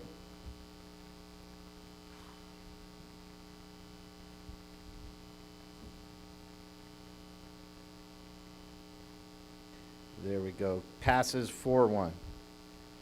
Okay. All right, moving on to public hearing number 10, consideration, City Manager. Thank you, Mayor, members of the council. The second public hearing tonight is the consideration of a revocation of business license for a home occupancy permit. And I've asked Director Rodriguez to provide the staff report. Good evening, Mayor, Vice Mayor, and members of the council. The purpose of this item is to consider whether the business license associated with a home occupation permit located at 1910 West Putnam Avenue, held by Elida Suarez, should be revoked. City staff have received multiple complaints from nearby residents concerning activities at the residence that appear inconsistent with the conditions of approval for a home-based business. In response, staff conducted site inspections and verified that the business operations exceed the limitations established in the Porterville Development Ordinance Section 301.09.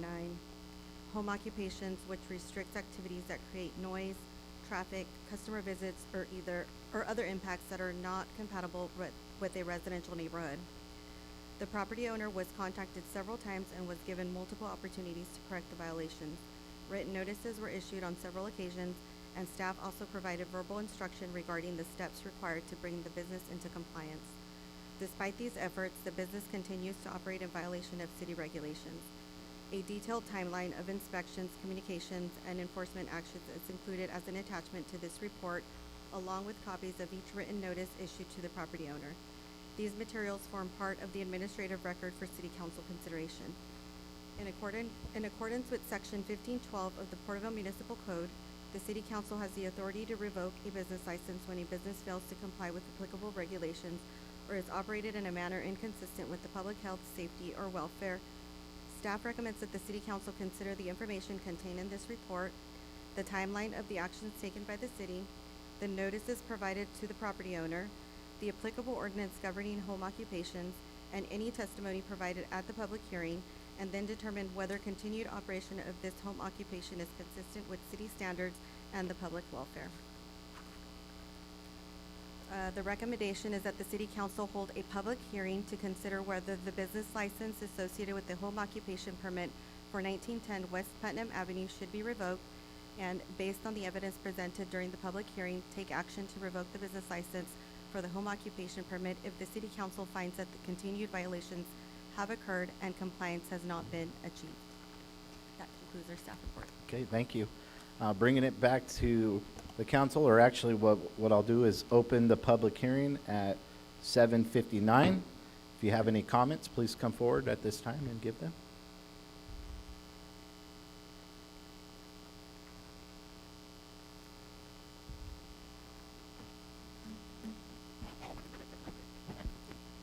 Good evening, council. My name is Elida Suarez, and I reside at 1910 West Putnam Avenue. I'm here to contest item 10 on tonight's agenda, which is the revocation of the business license. Before I deliver my defense, I want to inform the council that I was not properly notified of this hearing. According to my rights of due process, I was supposed to be notified via certified mail. Second, I was not provided with a list of the allegations, which makes this process illegal. If I may, I want to ask that Councilmember Ray Beltran remove himself from participating in this procedure, because a member of his family will be mentioned and it will create a conflict of interest and could result in a biased decision.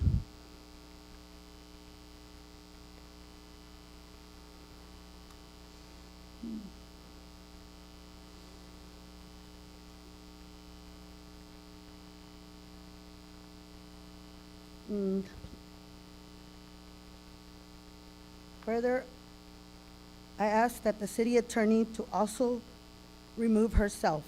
The city attorney has referred, neglected, improperly advised the council.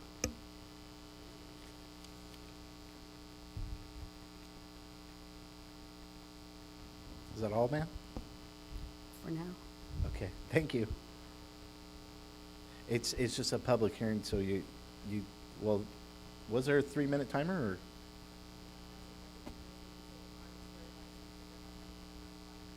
Okay, I understand. Got you. Well, I guess if we have some questions, we'll pull you up when the time comes. Right now, it's the public hearing, so other people will have an opportunity to speak on the matter. Okay, ma'am? Okay, then I would like to speak. Okay. In regards to the allegations that are saying, that are being said of me, I would like to start with the individual that's making the complaints of me, on me in this case.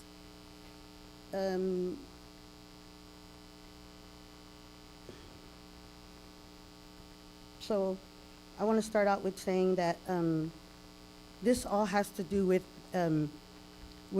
one neighbor that's complaining in regards to whatever, I've already addressed, I already fixed the issue. I've complied with all the rules, and they still keep attacking me. So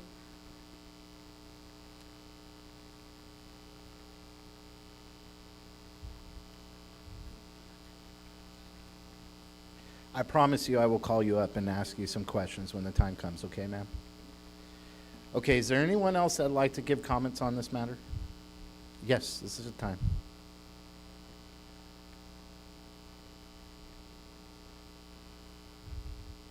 Good evening. My name is Jimena Hidalgo, and I am the daughter of Francisco Hidalgo, standing beside me. I am speaking on his behalf today due to the language barrier. I'm here to address the concerns that have resulted from the home occupation permit issued to 1910 West Putnam Avenue. These concerns are not new. For several years now, since 2022, my parents and the surrounding neighbors have experienced ongoing issues due to the business activity taking place at that residence. The constant noise, increased vehicle traffic, and frequent customer visits have significantly impacted the neighborhood's peace and safety. On any given day, anywhere from 1 to 2 cars to as many as 6 or more arrive at the home to purchase goods in person. These visits have created repeated problems for my parents. Customers often park in front of their driveway, blocking their ability to park in their home. Their mailbox and garbage bins have been blocked, leading to missed mail and missed trash pickup. Some customers have pulled into my parents' driveway to turn around, and in one instance, a customer hit their fence. These disruptions have not been occasional. They have been constant, ongoing, and resolved for years. My parents have lived in this neighborhood in Porterville for over 20 years. They keep to themselves and simply want their home in peace, want to enjoy their home in peace, without having to worry whether their mail will be delivered, whether their trash will be picked up, whether they will come home from a long day working in the fields only to find their driveway blocked. As the eldest of 4, this situation deeply concerns me and my siblings who cannot be here today due to them being away at college. We all want our parents and the rest of the neighborhood to live in a peaceful, respectful environment. I ask for your help in restoring peace and safety to my parents' home and our neighborhood. Thank you for your time and consideration. Thank you. Is there anyone else that'd like to give comments on this matter? Okay, I'm not seeing anyone. We'll close the public hearing at 8:06 and bring it back to the council. Councilman Beltran, yeah, if you would like to start. It is your district. I was going to say, it's my district, and I was contacted early on when I got elected, and so I'm not sure if the prior council member who held this seat had heard any of the complaints, but I heard this probably within the first month of getting this seat. And we heard reports from code enforcement. Now, remind you, this was 3 years ago. I don't know previous to what the reports were, but I was brought up to speed myself. And, it's stated here in the report, that the staff, third party, just making sure everything was compliant, and staff, it's stated in our report, staff was able to do site visits after receiving new complaints and verify that the business failed to comply with the conditions of approval.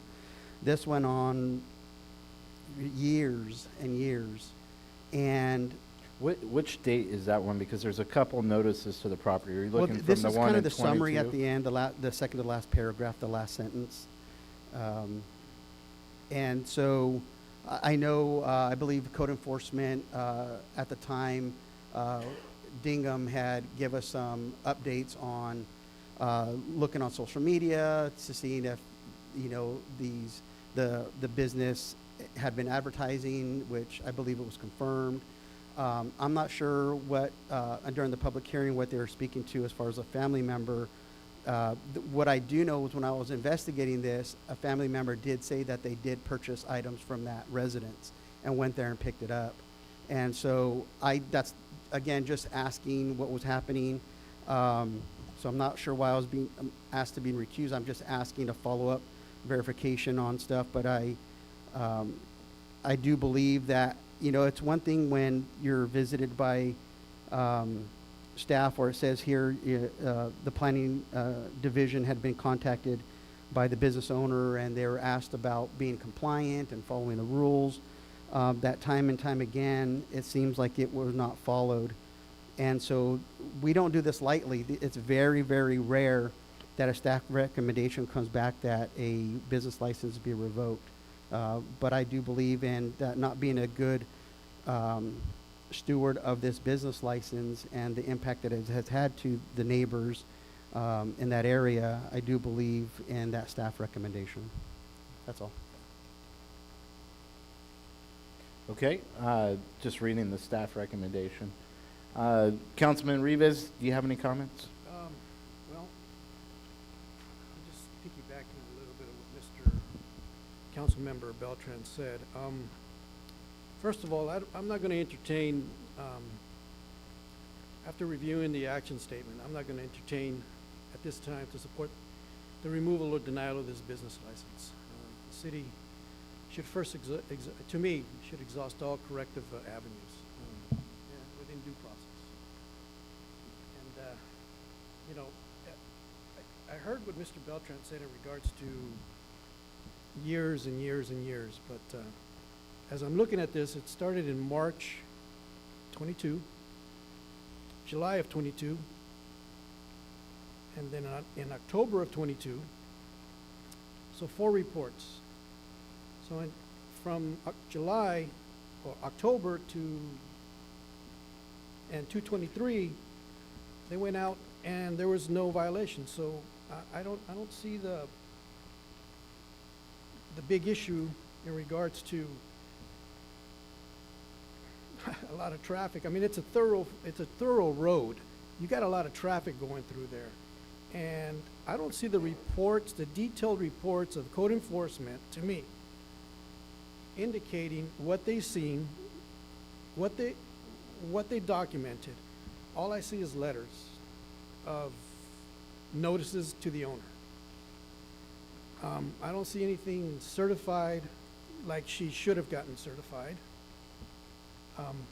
So with that, I'm not going to entertain taking somebody else's business license when I don't see a good clarity of issues that can sway me into deleting or removing her business license. But what I do recommend is the city should implement an administrative steps in compliance, an improved plan, which is a CIP, that will require a business to meet code enforcement planning and fire, depending on the issue, on reasonable compliance timelines, 30 to 60 days. Maybe we can come back and talk about it and review it and see if they complied.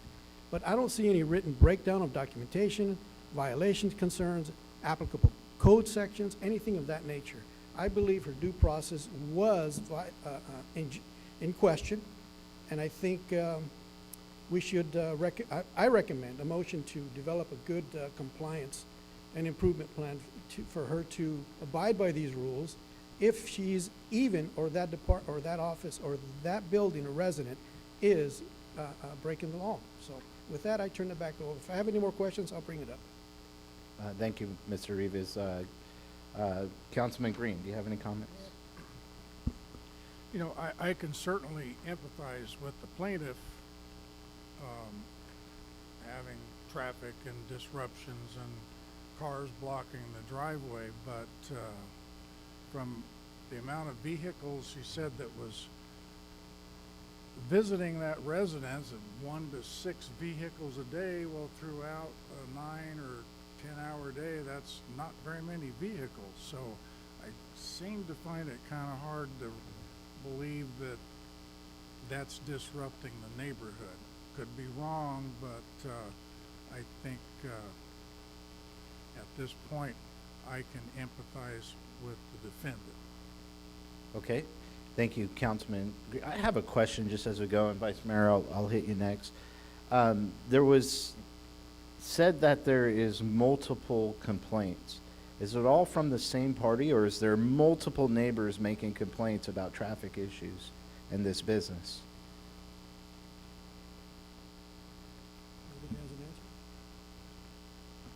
I'm Several of the complaints came through as anonymous. Oh, anonymous. So We know of the one person that's here. okay, today. so we know one person and everything else was anonymous. Okay. All right, Vice Mayor McCurby, go ahead. I just wanted to ask. You know, I don't know a lot about the case, just what's before everyone tonight, and what I've read. It's vague. So at best, what I see here are summaries. It looks a little bit inconsistent to me. I know the anonymous issue has come up before this body this year several times, and it's something that we need to be concerned about, because it's easy to weaponize the government. And it's easy to have a neighbor that's upset, that's making anonymous complaints, and that could happen to any one of us, and so we need to be careful there. I only see 2 parties that testified at the hearing tonight, so it looks to be a very small issue, not a big issue, and I would be loath to take away someone's livelihood or way to earn money over that. So I tend to agree with what Councilman Rivas said about some sort of remediation or some sort of a second look, or I would not look at revoking a person's business license with the evidence that's been presented here tonight. Okay. Does the city have any footage, any pictures, anything that you can present that the homeowner violated our city ordinances? I think both parties have provided some photos and videos if you'd like. Well, how does council, do you guys want to look at that, or what do you want to do? Personally, I don't want to get in the middle of a neighbor-to-neighbor spat with an anonymous issue. I'm in favor of what Councilman Rivas said in the interest of time and the neighborhood, because we all live in a neighborhood and we all got to get along with neighbors, and sometimes we have trouble, and I don't want that to be a city issue where we're litigating something. That's my opinion. Okay. Well, it sounds like is a consensus of 3. Could you come up? I promised you I'd pull you up.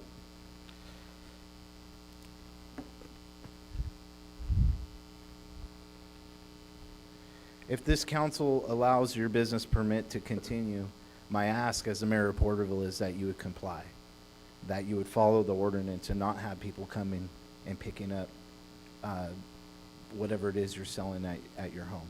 To comply with the city ordinance. I'm imagine we're going to get a motion in a second here shortly, and if we do get behind you and put our names on your business, we expect you to follow the rules that the city has laid out. Do you have anything you'd like to say? Just the fact that I will comply with I've been complying with all the rules and all the regulations, and it's just that these neighbors, they just continue to harass me, and I've even gotten letters from all my other neighbors, and their signatures, and it's just that. Gotcha. Was that part of the information you submitted tonight? I have it on me right now. Okay, I appreciate that. As far, yeah, go ahead. Could I just make one comment? While she's up here. Young lady, if you would maybe at least speak to your customers, your clients, and ask them to be considerate of other people's property, driveways, so on and so forth. If you could do that, maybe that would help some. They're not to be having people pick up. There's no clients I need to speak to. I take the stuff to them. Oh, you deliver Yes. it? I'm sorry. But it's Okay. just then I retract it's a what I said. harassment, that they keep harassing, and they don't stop at anything. Okay. Is there any other questions? I'm looking for a motion, or if there's any other comments. Well, I'll just make a quick comment again. Like, I understand the process, and we do want to support businesses in the community. But like I said, I have knowledge that people had been, and that's something that happened maybe a year or 2 ago, and you've adopted that. That's fantastic to hear. It doesn't sound like it's 100% to what I highlighted here. Part of it is not picked up by buyers on the premises. It's right here with your name and everything on it. And so I hope that going forward you do. I think there has been enough discussion, and I know I wish maybe code enforcement, I don't know how much time we want to spend on this, but could give a more detailed report on any evidence that we have had to substantiate kind of staff recommendation. But like I said, maybe I'm a little bit more in the weeds because it's in my district of the knowledge that had been occurring for quite some time. And so that's why I was okay with the recommendation of a revocation, because it had been like, how long is a neighbor supposed to say, hey, we want to get along as well. However, you're not being a good steward of what the business license was intended for. So I hope that something that can be compromised and you guys can work together. But it doesn't sound like there's going to be any of that happening, because as far as I'm concerned, if the business goes forward, it sounds like this might come up again at some point, because we've tried. Well, at one point, we already went to court for this. That's what I heard, yeah. So good luck. Thank you very much for coming up and speaking on your behalf. And, you know, all I can say is I wish code enforcement can be more detailed as to what violation that had occurred visually, and get a hold of the item. I'm not going to tell them how to do their job, but for me, I need evidence. And to me, I don't see the evidence. All I see is nothing but letters addressed to you. They're not certified, which they should be certified if they're going to try to revoke something from you. Me coming from my background, I know how the system works, and I know how weaponized things can get, but I motion to retain her license with some specific instructions for code enforcement to go out and give her detailed instructions as to what to do and what not to do in order to retain her license. Okay, we That's my have motion. a motion. I'll second that emotion. We have a second. If there's no other discussion, we'll call for the vote.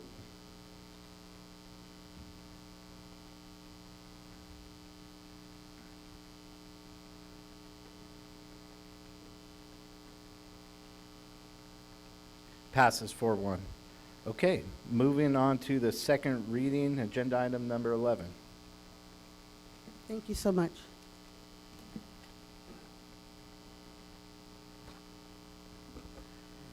This is the time and place for the second reading of ordinance number 1920, amending Chapter 12, Article 1 of the Code of City of Porterville, adopting by reference the 2025 edition of the Fire Code. So with that, I'd ask that the council make a motion to approve the second reading, the ordinance, and give second reading, waiving reading by anything other than title only. Thank you. Okay, I do have comments here because I got my butt kicked the last council meeting by my colleagues on the fire hydrants. And so I went and did a little research, and once again, Chief Dignam, you did an outstanding job. Thank you for the work. This is not a shot at you.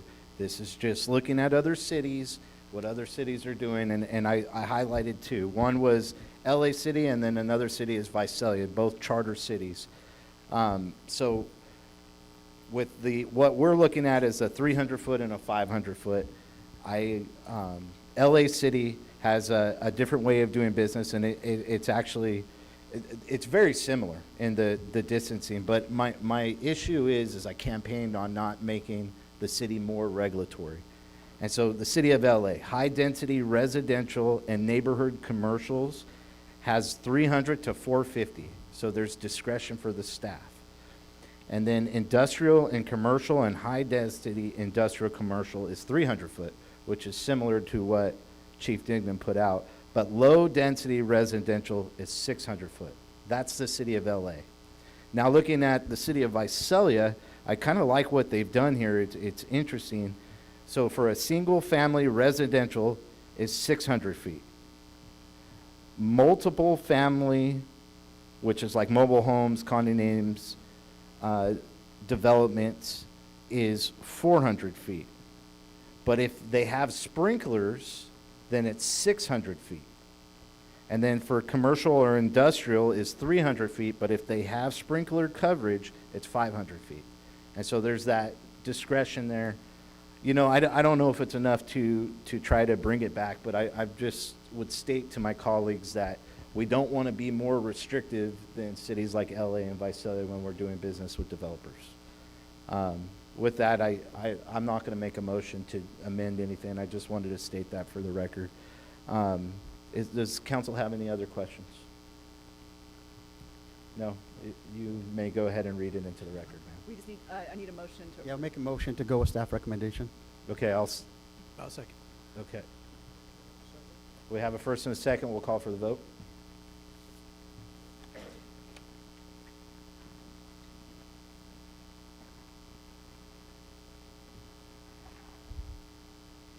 Passes 5-0. Read by title only. Yes, ma'am. Ordinance number 1920, an ordinance of the City Council of the City of Porterville, amending Chapter 12, Article 1 of the Code of the City of Porterville, adopting by reference, except as otherwise provided in this article, the 2025 edition of the California Fire Code, along with designated appendices, published by the International Code Council. Thank you. Thank you. How's council doing? Do you guys want a recess? Where are we at? Yeah, that'd be cool. Okay, let's take a recess. We'll be back in 10 minutes.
Okay, we'll reconvene from recess and move on to our first scheduled matter of the evening. Scheduled matter number 12, City Manager. Thank you, Mayor. Members of the council, the first scheduled matter is in consideration to participate in the Community Water Center feasibility study, and I've asked Director Alvarez to provide the staff report. Good evening, Honorable Mayor and Council. The Community Water Center, in coordination with the State Water Board's Division of Drinking Water, has approached the city to participate in a feasibility study evaluating long-term drinking water solutions for approximately 280 domestic household wells located within half mile of the city's water system and within the urban development boundary. There are 196 homes north of Castle between the Friant Canal and Highway 65, and on Orange Belt Drive at Avenue 181. 87 households in the south area along the Hope School project alignment. On Indiana and Teapot Dome. These households rely on private wells that face water quality or supply challenges due to contamination or declining groundwater levels. The study will evaluate technical and financial feasibility solutions, including potential consolidation with the city's water system. The 12 to 18-month study will be funded by the State Water Resource Control Board and conducted by an engineering consultant. Community Water Center has requested a non-binding letter of interest from the city in order to proceed with the study. A draft letter of interest confirming the city's participation for evaluation purposes only is attached for council's consideration. Participation provides an opportunity to gather data and insights on regional groundwater management while maintaining complete local control over any future decisions. Staff recommendation that council authorize the city of Porterville to participate in the Community Water Center feasibility study and authorize the city manager to execute a letter of interest with the Community Water Center supporting inclusion in the feasibility study. Okay, thank you, Director Alvarez. Bringing it back to the council, does council have any questions for our director or staff? A brief comment. Something similar came to us, I believe the last council meeting, or maybe about a month ago, that was similar in nature, that had to do with Strathmore, I believe. And one thing I wanted to kind of get on the record was, it's one thing that the state would like the city to provide drinking water potentially to some of these areas. But the one thing that state isn't acknowledging is there's an issue with the ground contaminants, whether it's through septic tanks or agriculture or whatever other environmental issues are happening.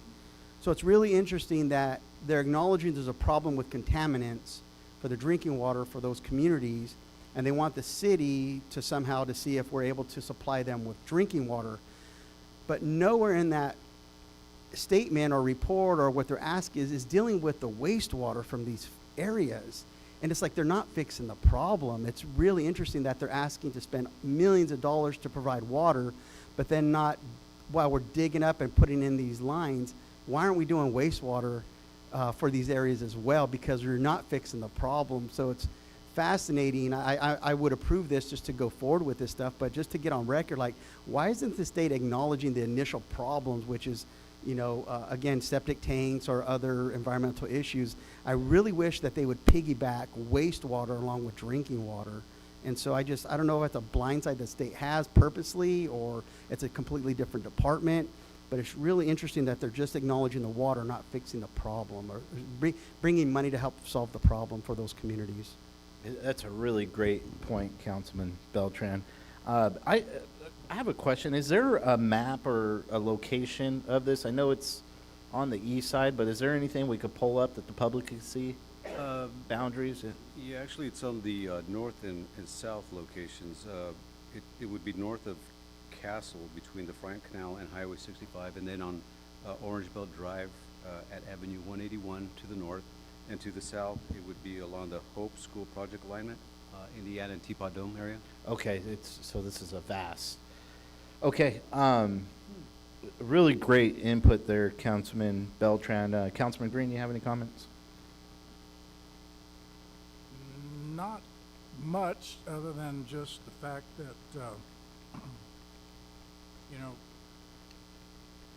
comes to the point where can Porterville supply water to the world?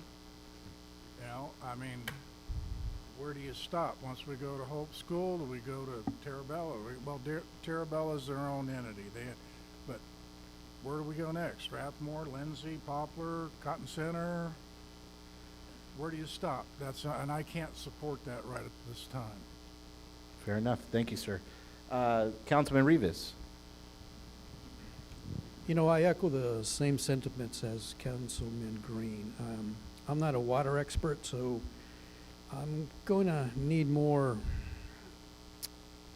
input or factual on this. So with that, I'm not really inclined to make a comment on this at this moment. Okay, thank you, Councilman Rivas. Vice Mayor McCurby. Well, I want to echo the sentiments of Councilman Beltran. You don't really want to be expecting common sense from government. I think that the part that we have to watch out for if we do go forward in some form here is that it says that the State Water Board offers up to 100%. And we just saw recently with the finishing of that well that they offered to pay for that well and then they didn't. So we need to be careful that we don't get looped into something that then we get a mandate on the other side. That's I think the risk of it, to Councilman Beltran's point, because it looks good, like, hey, let's go after this, but then it might turn into a responsibility, to Stan's point, Councilman Green, that we start having to do some extra things that come at the expense of our city. That's the risk, I think. If we can go forward with understanding that better, I think that we might be open to going forward with it, but it's a little vague the way it's written. But that's my comments, Mr. Thank you, Vice Mayor. And just for clarification, I think you're talking about the Atkins well. That was the last state well that was put in, and that was funded 100%, right, by the state? Ms. Weaver? It was eventually, yes. We just had to, there was more properties we had to connect to justify them paying for it all. So they did change the terms of the agreement. It would justify the full payment. Gotcha. By adding additional water sections to it. But it was paid in full. What was their justification for doing that? This is interesting. Because it was more productive than expected. Yeah. Oh, they said, Yeah. we put this well in for you and it's doing better than Well, it what was you doing better. predicted.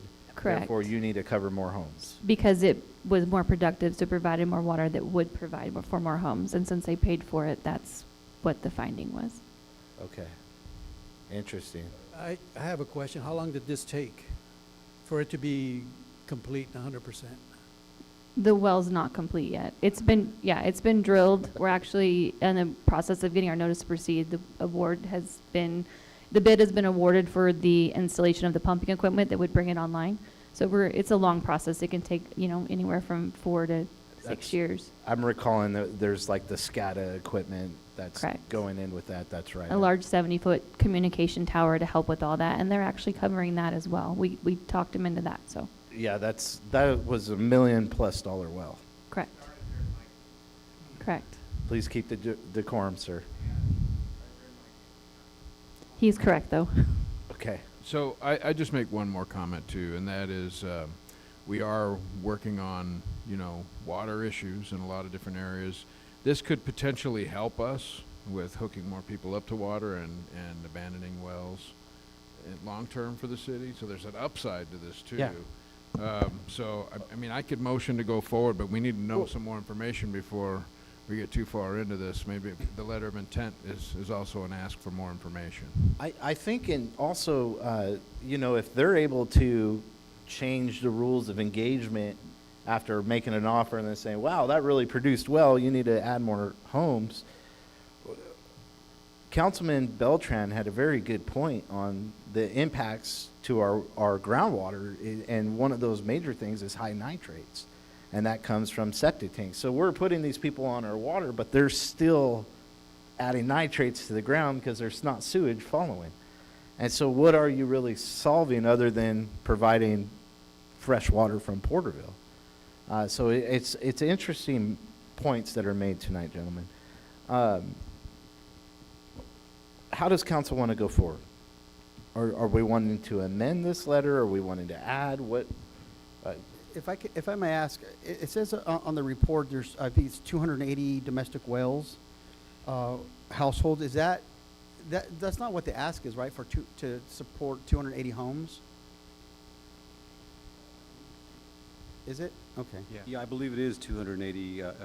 My Okay. information is 280 domestic well households, which are Okay. located within I half a want to mile. just double check that number. I'm okay with moving forward. My motion would be to approve this because it's just a feasibility study. We're not actually approving anything. But what's really interesting, if we get this study done for that we don't have to pay for, is to see how much growth, because SME Builders is actually building some property kind of in that corridor. It'd be really interesting to see, our capacity to growth with development. Earlier in the agenda, we talked about expanding the city limits and being friendly to home development here in the city. If we couldn't handle 280 homes, I don't think anybody wants to develop in the city.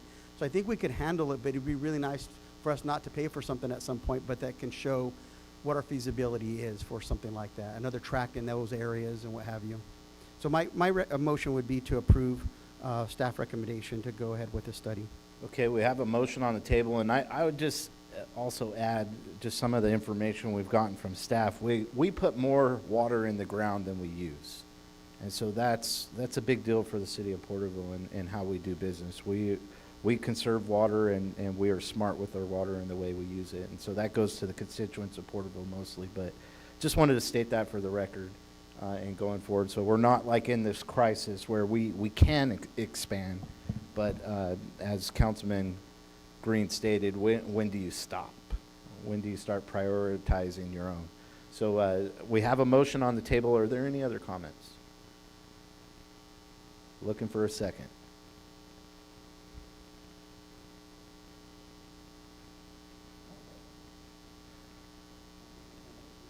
Okay, well, I'll second the motion if there's with that, we have a first and a second. We'll call for the vote.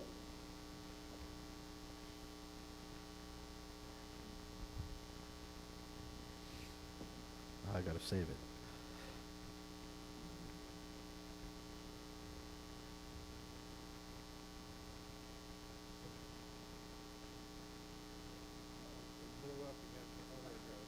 Okay, we have a abstain by Rivas, we got, it passes 3-1 with an abstain. 3-1-1, there you go. I need to move my bottle. Okay. All right, with that, we'll move on to schedule matter number 13, City Manager.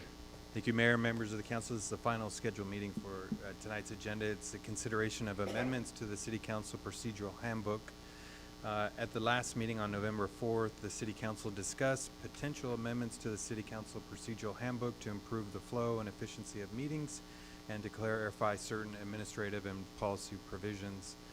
As part of the discussion, Vice Mayor McCurvey recommended modifying the order of business by moving informational reports and committee and commission reports before oral communication.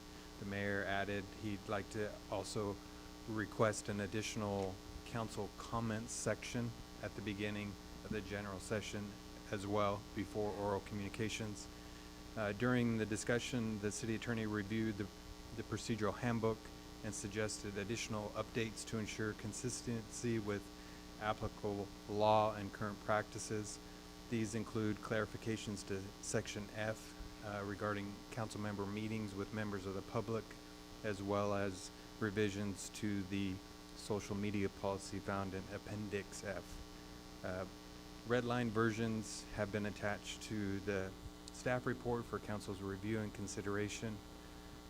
We have drafted the resolution revising the order of business consistent with the city's council's direction, which would rescind resolution number 08-2023. And upon adoption, the approved amendments will be incorporated in the next edition of the City Council Procedural Handbook.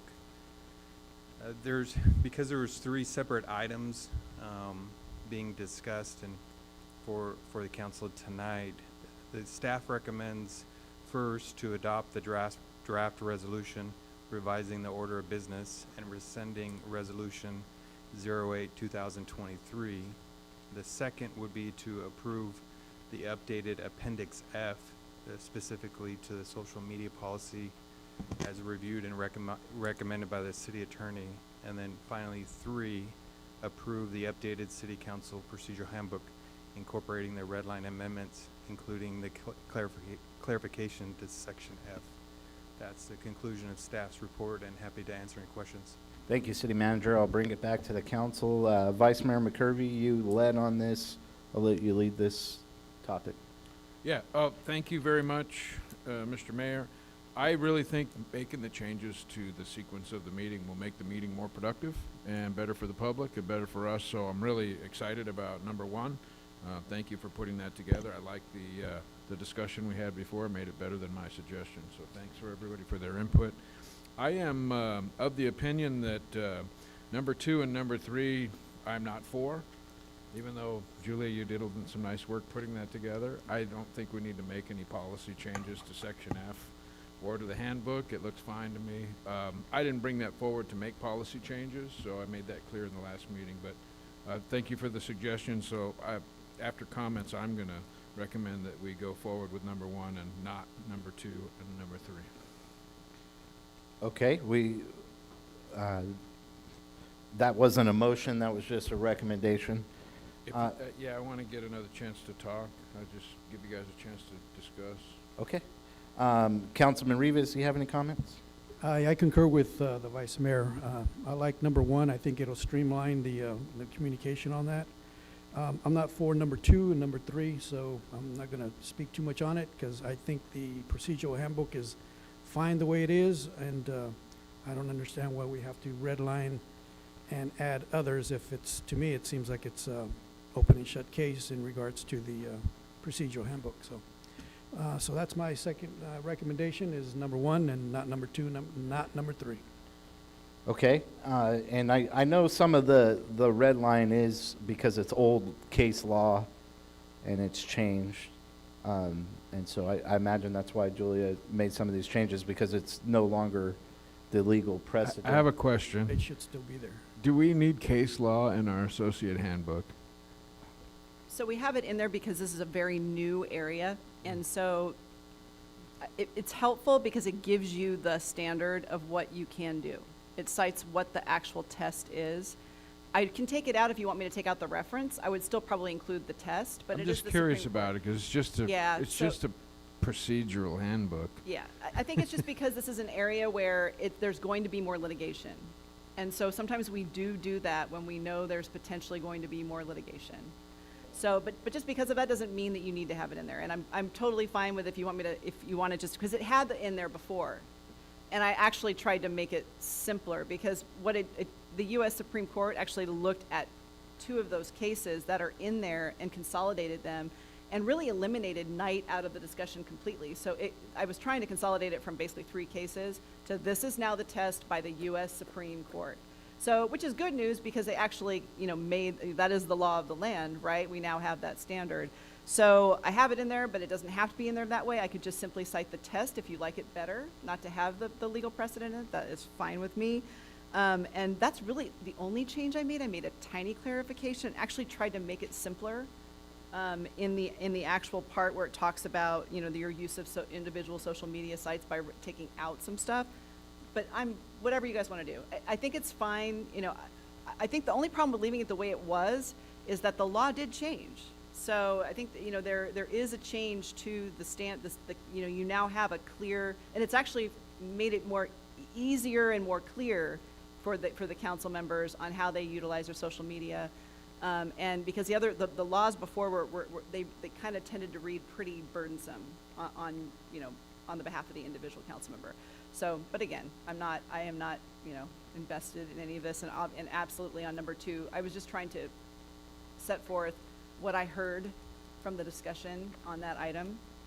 If you want to leave it the way it is, I would point out though that that meeting section deals specifically with meetings. It only talks about regulating meetings with your district constituents in your district, as it currently stands. So it would, so there won't be prohibitions on community meetings outside your district. with just members of the community at large. As far as the money's concerned, it wouldn't be required, because that really only pertained to a meeting with in your district. So I just want to point that out, That's fine. but if you guys are good with it, it's fine with me. Okay, thank you, Julia. You Councilman Beltran, do you have any comments? So on the recommendation for number one, I was just curious. The order really never really mattered to me. It's business as usual to go through the agenda. My only concern was adding the additional comments from council earlier and then also doing at the end. It's just, for me, I'm not sure what the vice mayor would like to do with that, because this just extends the meeting, because it's just I'm not sure. You Mayor? want to throw the rock at me? No. I didn't understand why, because we get an opportunity at the end. I didn't know why we needed one at the beginning. And so I don't remember that conversation. Yeah, I know, because there was a lot that went on that night, right? And it was pretty passionate talk. So the reason why I put that forward is because a lot of times, and you saw that tonight, the room was filled. And so when we, as electeds, we do a lot of duties, right? We go to committees, but we go to different events. And so you have an opportunity to tell what you're doing, working for the people while you're in this elected position. Share it sooner. and this wasn't like my original idea. I learned this from watching Board of Supervisor meetings. They have it very similar. Yeah, I was like, so basically, instead of other matters at the end, we can just do it sooner. So. Exactly, and yes, and then the last part would be where you could talk to this meeting tonight and what went on. Oh, thank you for the clarification. Okay. Yes. Great. And now it's going to add time. There's just no doubt. It can. Yes. Yeah. So, but no, I appreciate the explanation. That makes sense. For section 2, I just going back for clarification. I thought the way you clarified it legally was just, it was kind of broad and maybe not understanding what we could and we couldn't do. So just for clarification, my understanding, if we go to the original or what is still in there now, I can use my discretionary fund for meetings, from my understanding, because that's my understanding as well. So if there's no change to that, no problem. The only additional question I had was, it said on here about the conference rooms, and do we have a list of what are considered the authorized conference rooms?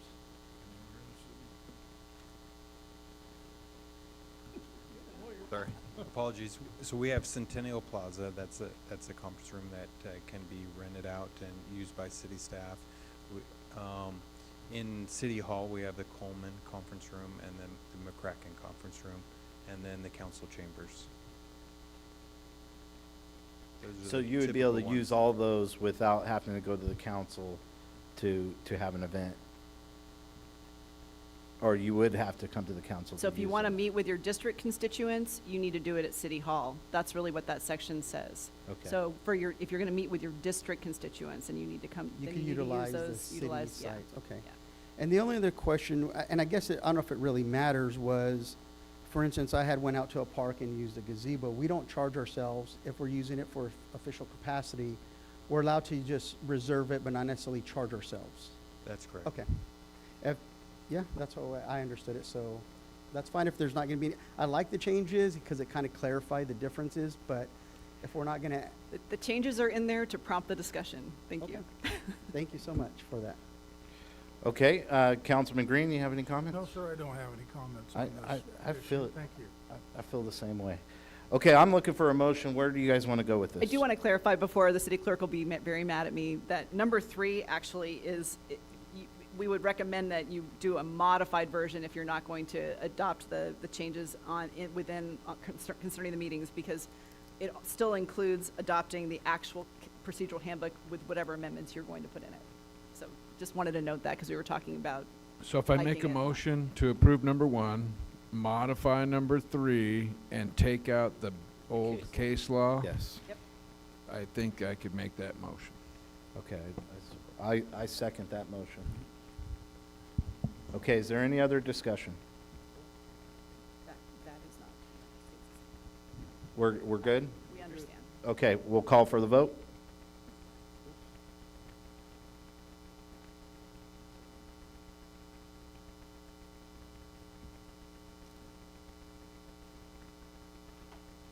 Passes 5-0. Okay, moving on to AB 1234 reports. Link Committee met November 5th. Councilman Beltran. Let me pull up my fantastic notes given to me. So the briefing, let's see, we had it on, I don't remember the date we had this on. November 5th. November 5th. Because it's not on the agenda, I didn't see it there. So the summary for the meeting was there were a total of 2,910 served at the Navigation Center since July of 2023. There have been 1,162 individuals sheltered that have gone through the Navigation Center. Currently, the shelter is full with 15 in the bridge side and 15 in the emergency side. The restroom and the shower usage, there have been 376 restroom usage and 776 individual shower users, or unique shower users. The winter coat drive had actually happened on November 12th. That's where part of the fundraising had gone to this year, the annual fundraiser. We'll get numbers for next meeting on how many coats and other items were given out during that winter coat giveaway. We talked about the food pantry locations, and details were discussed for members who are in attendance, and a flyer with information was given out. Now the committee will be transitioning from Link Committee to Point in Time Planning Committee. That is every January. Volunteers go out and we do actually a physical count of those who we come into contact with, the homeless in the community. That helps with the census and funding mechanisms that will come for the next year. There are no pet service leads. We need somebody to take over the pet services that we have there. The individual who had been doing it for years is no longer physically able to do that. And so we are still looking for somebody to help lead that support there. With that, the next meeting will be on December 3rd. The next PIT KTHA hosted meeting will be on December 8th.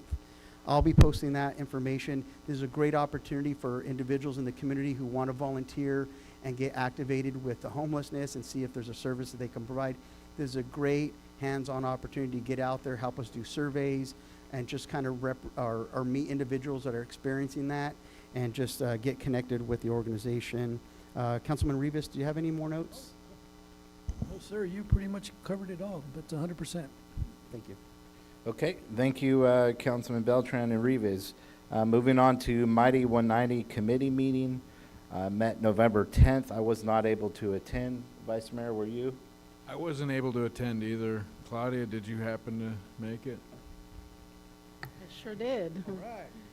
I represented well. No. Yes, so the committee met November 10th, and it was a Zoom meeting.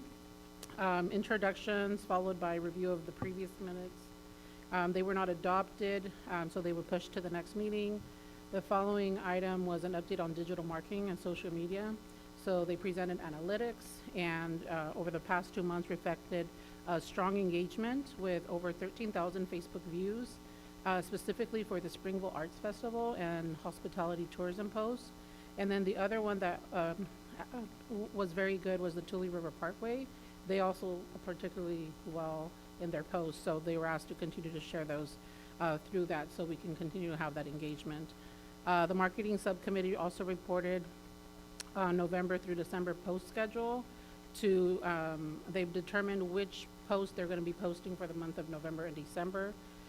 There's a platform that all the members can share and upload their own events and upload links to flyers so that they can share that as well in their various platforms. There's also a prospective partner event that they want to plan to invite and inform prospective partners that should be part of that committee to let them know why they should, why it's important, and why they're needed at the table. And that's potentially scheduled for March 9th right now. They're looking at venues and also, a location, but it would be a lunch type of engagement. They also voted on a budget for this next year. They approved the chamber services to continue hosting the meetings, updating social media, scheduling meetings, and just managing all of that for another $10,000 for the next year. Also, they included some promotional items because they want to do more outreach and be out more in the community.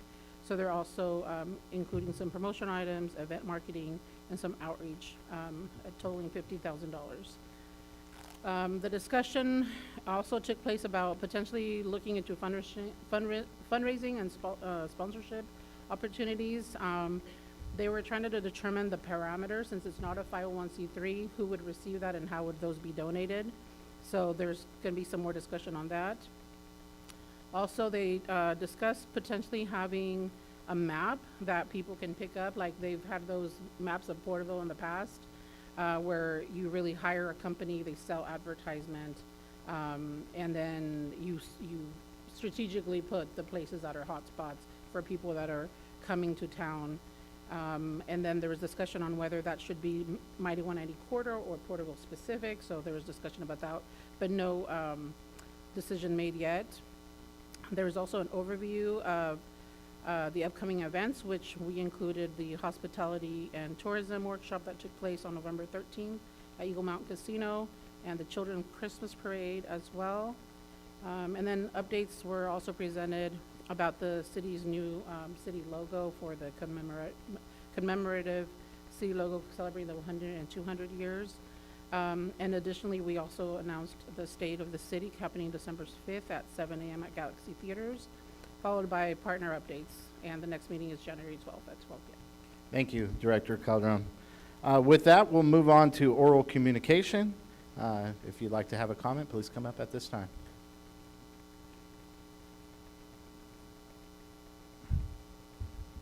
Thank you, John Coffey. Contact information's on file. Three things tonight. It was mentioned earlier by one of you fellows that we can't trust government. Remember, you are the first layer of government. Are you telling us we can't trust you? Quite instructive.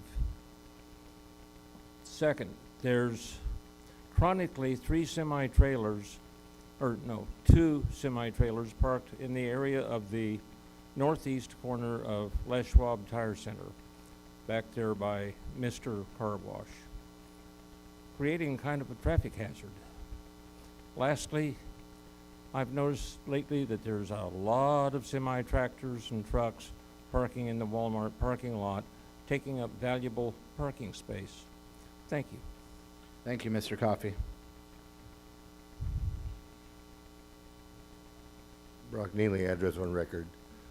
You mentioned earlier about the revocation process and everything, and how you don't like anonymous reporters. Well, that's within your purview. If you hire about 6 or 7 full-time code enforcement officers, and you go with a reactive or a proactive system, you don't have to rely on people reporting things, because as your code enforcement officers are driving around, they see something, they do something. That's what you're elected for, not complaining about the system. You can create the system that either works or doesn't work. Thank you, Mr. Neely. Paul Flores. I wanted to speak again tonight. I was driving by Walmart earlier, actually by Taha Saleh's business, and I noticed catty corner, I guess that place got hit, maybe someone died, and there was a memorial there. And so I don't know if you guys want to give any like moment of silence for that, but there was maybe about 24 people, younger people, that were there on that corner. And I also wanted to speak on PAC, and I know you guys already voted on the C train issue, but I stopped by PAC about 3 weeks ago, and I was asking about Corey Wells, because I was under the assumption that he was the director there, and come to find out that the woman that was there says there is no director. And so I started asking her about, well, you know what, that guy was being paid as a director, why don't you have a title, And we started speaking about, they're moving, and she said, oh yeah, well, that guy, he was only here for about 5 or 6 months, and within that time period, he made us leave the Lemon station there on Plano and Orange and move to this other place where our rent now is twice the amount. And he got us into buying a C train. Come to find out that we don't need a C train.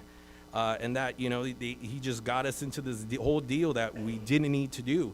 And so I think it's kind of interesting, you have PAC that's a nonprofit here in this town for decades, right? Just like Janice Rice and her Thanksgiving thing that she did for decades. And it's interesting also with Raymond Beltran's family and the connections to PAC with that. And the fact that it kind of just is now kind of, they're ignored, right? That's what it seems like. Oh, pay twice as much. She was also telling me that they want to try turning PAC into like self-help or Proteus and turn them into little, apartment managers basically, into development and all this. And so I told her, she said, we aren't interested in that. We've been doing this since our way since the 70s. I told her I understood. But to me, it's kind of interesting how this person comes out of nowhere, Corey Wells, and all of a sudden he's involved in VADS. He's involved in this other nonprofit, and then he just magically disappears out of both these nonprofits, right? Caught up in all kinds of other things too. So I think that's very interesting. But I think that the city with the C-Train issue should maybe give some leverage to PAC, considering Corey Wells is the one that got them into this issue. I think that's about all that I have to say. Other issues that I've seen, though, again, with Huntington Beach, book bans trying to privatize their library, Pat Burns, you kind of look like Pat Burns a little bit, a young version. But, Michael Gates, him leaving, being rehired by their county, it's very funny to me. And it shows how toxic this state is when it comes to politics, and especially the lawyers, the city attorneys, people like also Lawless, who's just able to leave magically, right? Thank you. Thank you, Mr. Flores.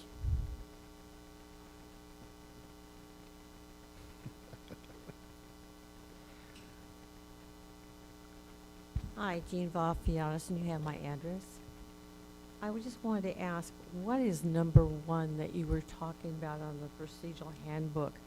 Because McCurvey at the last one wanted to get rid of communications, oral communications, and drop it off. They could only be at the end.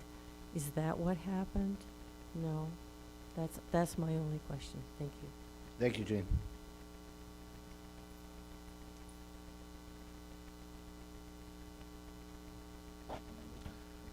Good evening.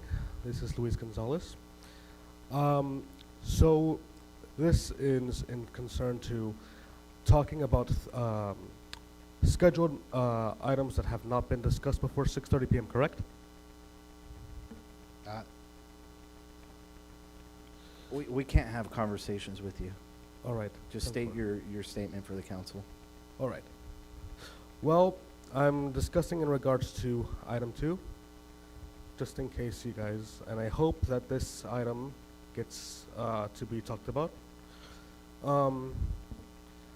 I hope that whatever it is that you guys decide on for item 2, it helps people who are homeless, like I said before, the people with disabilities, veterans, and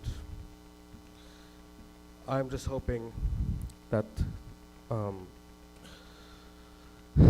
as much as I want the city council to address this in a future meeting, I also would like to point out one thing.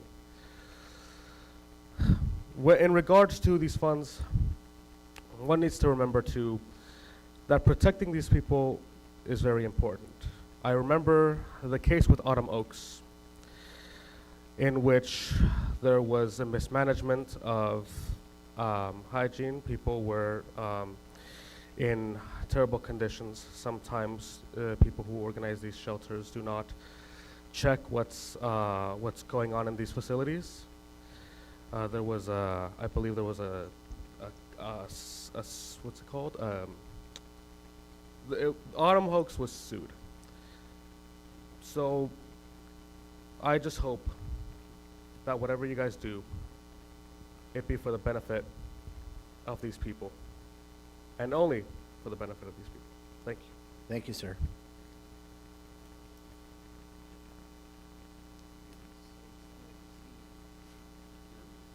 Last. Greg Shelton, 88 North Williford Drive. Before I got involved in politics, I went to a meeting in the water board, and they talked about how we need to tell them where all our water was, and they could make sure it was being used correctly. And I got up at the end. Am I the only guy here who thinks that once we tell them where all our water is, they're not going to come and get it? And a lot of the guys concurred. So these programs where voluntarily, that's not how it works out. The Atkins thing, that wasn't, despite what it said, that wasn't a nice negotiation. It was a lot of threats and everything. And in the end, what happened is, I feel like it was a bait and switch. They knew they were going to do it from day one. And then what are you going to do? It's too late. You know, we're not going to give you the money if not. And in the end, we were forced to take it. So they got it. And that's exactly what's going to happen here. These areas, I have property in those areas. And what's funny is it's what it was called an estate lot area, big lots, people.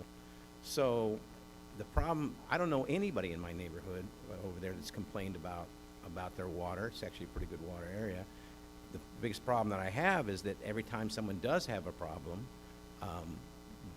the city used this to stop people from getting well permits, and to liken, you know, Linda Vista, North Grand is the same as the East Side Porterville. That's something Stan said perfectly. Councilman Green is basically, those are point wells. They're 29-foot wells. The water table over there is 70 to 90 feet, and they're 200, 300-foot wells. Those aren't the problem. This is another red herring to basically get us to agree to this so they can regulate the water. And I can tell you, I don't know anybody out there that wants it, even if it were available. The only ones that seem to want it are the developers, which is fine. If you're going to develop over there on the northeast side, that's fine, but that's not the northwest side. Before I run out of time, I'm going to bring something up. You know, this whole deal with Lombardi Street, this has been going on for 40 years. You know, I think it's interesting that people in Springville do petitions, you know, and crow about getting 200 people to sign it, when 50 neighbors over there during this abandonment complained, and one person with some clout basically negated everybody else's opinion. This is not about you know, safety from the children. They've got a private drive over there. The way that thing is designed is just a bandage. That S road is not going to give any better flow. You have to go up and do 180 degrees and come back and go sideways across traffic. This is just a giveaway to somebody who wants a free $2 million road and gets to, you know, have their own private road. Can't we share that road? They've had that private road for 40 years. Can we not, for the kids, the safety of the kids, share that road? Nope, that's not what they want. They want it all for themselves, and they want us to pay for it. So I think it's a bad idea. I think that we should rethink that and go back to the grid pattern that was always there before the politics came in. Thank you, Mr. Shelton.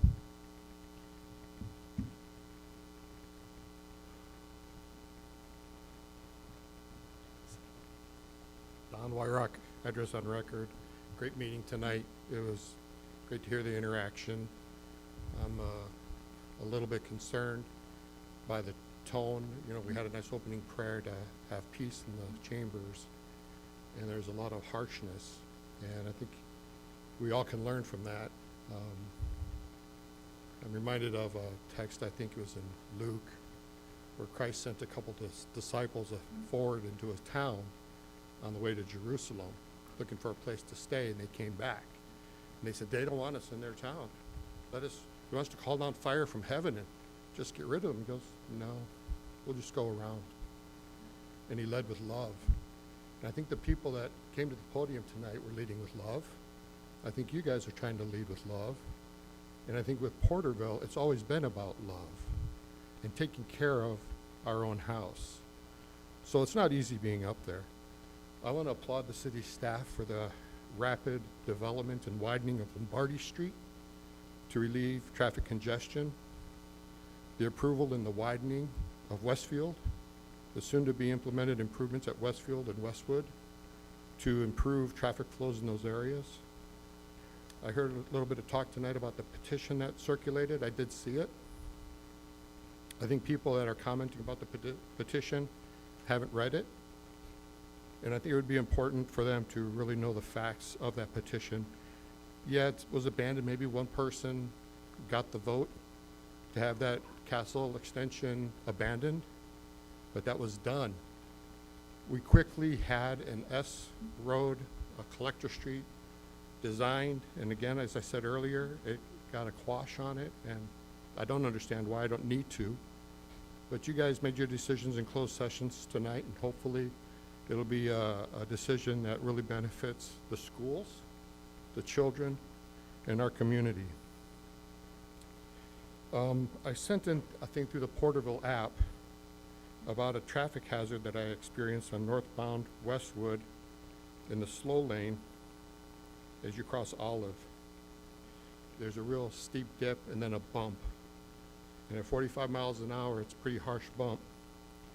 And I would like to request a couple minutes if the timer goes off, a couple extra seconds, I should say. I appreciate the council taking action, maybe lowering the speed limit, but I don't know if the signs went up. And even at 35 miles an hour, you go through that green light on Olive and you hit that bump on that lane.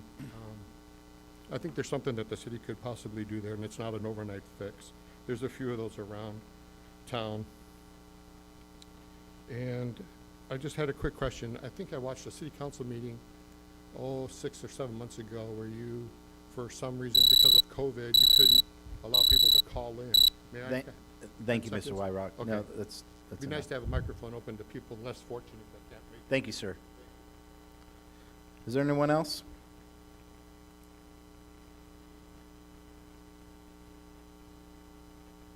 Tahasale, address on file. Thank you for a calm meeting. Nothing crazy happened. So I acknowledge you for that. I wanted to point out something interesting. Congratulations, Mr. Rivas, Councilmember Rivas, for abstaining on something and being honest and saying, I don't know. That takes a lot of courage. And I recommend that we see a little bit more about that. When we don't know anything about it and we vote on something we don't know, and we can possibly negate the vote of somebody who did the work and did the studying to know. So thank you for that courage, and hopefully it opens up. If some of us are too busy and we don't know what we're voting on, just say, I don't know, and I'll abstain. You know, there's nothing wrong with that. And yes, there was a tragedy a couple nights ago, and what I didn't have a chance to speak about was one person died, a young man died. Luckily, more people didn't die. And so it brought to my attention, and something I'm going to follow up with, is, you know, what is our city's chase policy, and what happened, and what can we learn? Because at least one person died. Somebody's home is destroyed. They're not in their home now. We almost lost a police officer. So I mean, I don't know. I'm sure that's something you guys will work on with your departments, and just see and ensure that everything was what needed to be, and if there's any opportunities to make any changes or looking at that. But it was a tragedy, and it's sad, and I'm gonna be reminded every day when I go to work, because I see that gathering every day. 30 kids, 40 kids gathered there, and apparently it's somebody knew, somebody that was very popular, and so it's sad that we lost some lives. So just want to acknowledge that, take a moment to acknowledge that tragedy. And thank you for another opportunity to speak. Have a good night, everybody. Thank you, Taha. Okay, with that, we'll move into other matters. Councilman Green, do you have any comments? No comment tonight, Mr. Mayor. Okay, Councilman Beltran. I'd like to address a couple of comments from the community. Unfortunately, we're not allowed to communicate when you're doing your comments. But there were statements, and I saw some on social media about the flags on Main Street. The only thing I could say on my part is maybe we should have vetted that a little bit better. We should maybe have had a list of what was going to be there. My understanding at the time was that there were going to be like what I would consider like the red, white, and blue flags, the American national flags, not necessarily historical flags. And so I'll take responsibility for my part, not being a little bit more inquisitive on exactly what those flags would have entailed. I also want to thank staff. There was some good comments earlier by staff member or from the community about the efforts that staff takes to help them out. One was addressed by Mr. Johnson with the church out there on West Olive. That's in my district. If my recollection, we did approve for them to have residential bins. So hopefully staff, we could work on why we were asking for an actual enclosure for that area. So Mr. Johnson, we will work on that and communicate with you to figure it out. There was a comment made earlier about PAC. My mom retired from the director, gosh, I want to say before COVID sometime.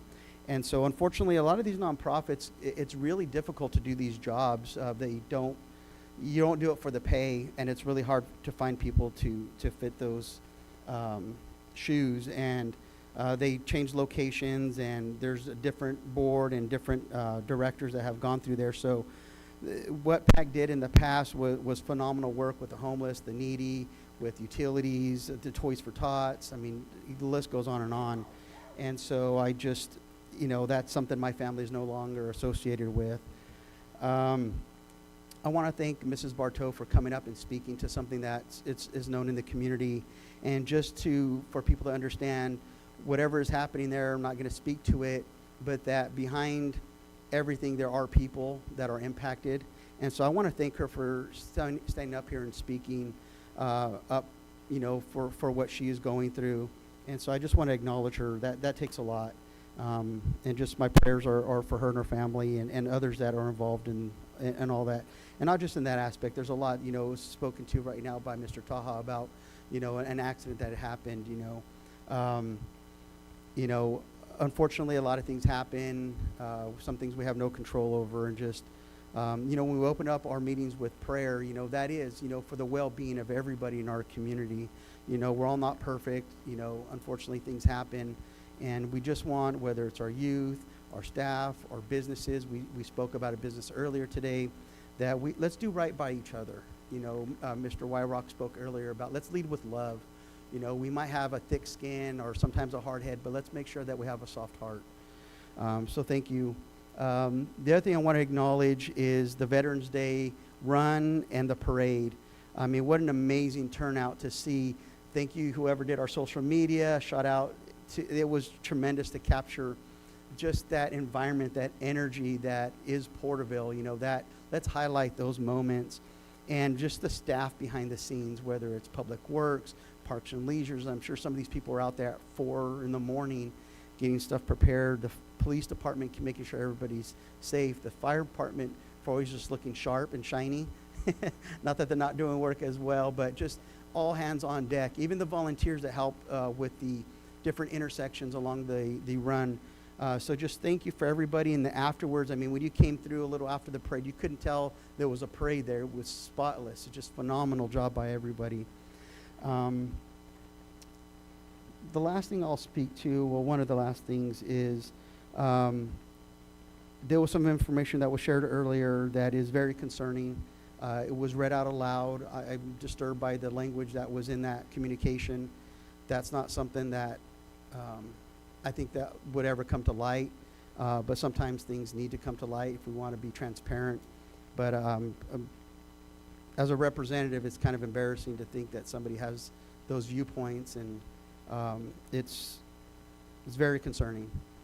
And I'll leave it with, we're going to be going into the holiday season and Thanksgiving, and hopefully, there's challenges as a city, as representatives, and making decisions for our community.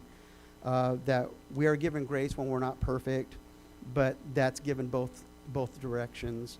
And I hope that for those who have family members and friends that they're able to gather with, but some individuals do not, please seek out support. Please check out with people you may not have talked to in a while. The holidays are hard for a lot of people. There's a lot of struggle, whether it's the economy or people's health. And so just look out for each other, and I hope everybody has a blessed and safe Thanksgiving. Thank you. Thank you, Councilman Beltran. Councilman Rivas. I don't think I can top that one. That one was pretty good. But yes, the Veterans Parade was very, very respectful. Those jumpers were awesome. My grandkids loved it. That flyby was it hit home. So with that, amongst other things, that was a great turnout for the Veterans Parade. Very shout out to Donnie and everybody else who made that come through. You know, like Mr. Beltran said, yeah, we all need to respect and have harmony in these moments, because, you know, not too many people have what we have, and when we take that for granted, it can be taken away from us and in a moment's notice. So, you know, we did start off with a prayer, and I like to leave with you know, a remembrance of those young kids who passed away. And correct me if I'm wrong, but I think the sheriff's department were the ones chasing those children, not the PD. But correct, I'm not sure about that, but was it both? Okay. It was well, both, but it was the sheriff that collided. That collided? Okay, so then with that, my prayers go out to the sheriff's family and the family who lost a child, and one is in critical condition, because my wife's friend who is monitoring that kid up in Clovis at the Children's Hospital, he's not doing too good. So prayers out to him. I know that we as a community, we need to grasp the loss and share the responsibility of helping one another during these moments of time. So I just want to shout out to everybody. Thank you for the reports that you guys did, the city staff. Just want to point out also that it's foggy season. Be careful out there. The roads are slippery. It's our first major rain, and the roads are real slippery because of the oils of the vehicles that leak oil, so be careful with that. And enjoy your Thanksgiving. Enjoy your family. If you're traveling, be safe. I'll say a prayer for you guys and your family. With that, it was a good night. We had a lot of dialogue, and with that, Mr. Mayor, I'll pass it on to you. Thank you, Councilman Rivas. Vice Mayor McCurvey. Yeah, I want to say a few things. One, the Veterans Run Walk. Outstanding work, Deputy Moore.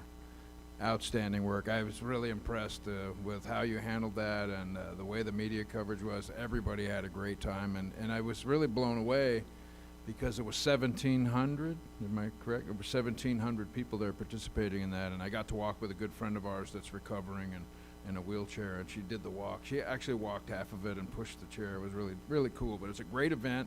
My kids and I all walked in the event. It was our first time, and it was just a really well done, and the morning was perfect. The weather was perfect. It was a really great start to the day. The Veterans Day Parade was beyond expectations. We delivered. We have a downtown that's repaved. We have a downtown that's repainted. We have the poles are repainted. We have a downtown that has new trees. It looks really nice. And I know going down there was thousands of people, and you know what?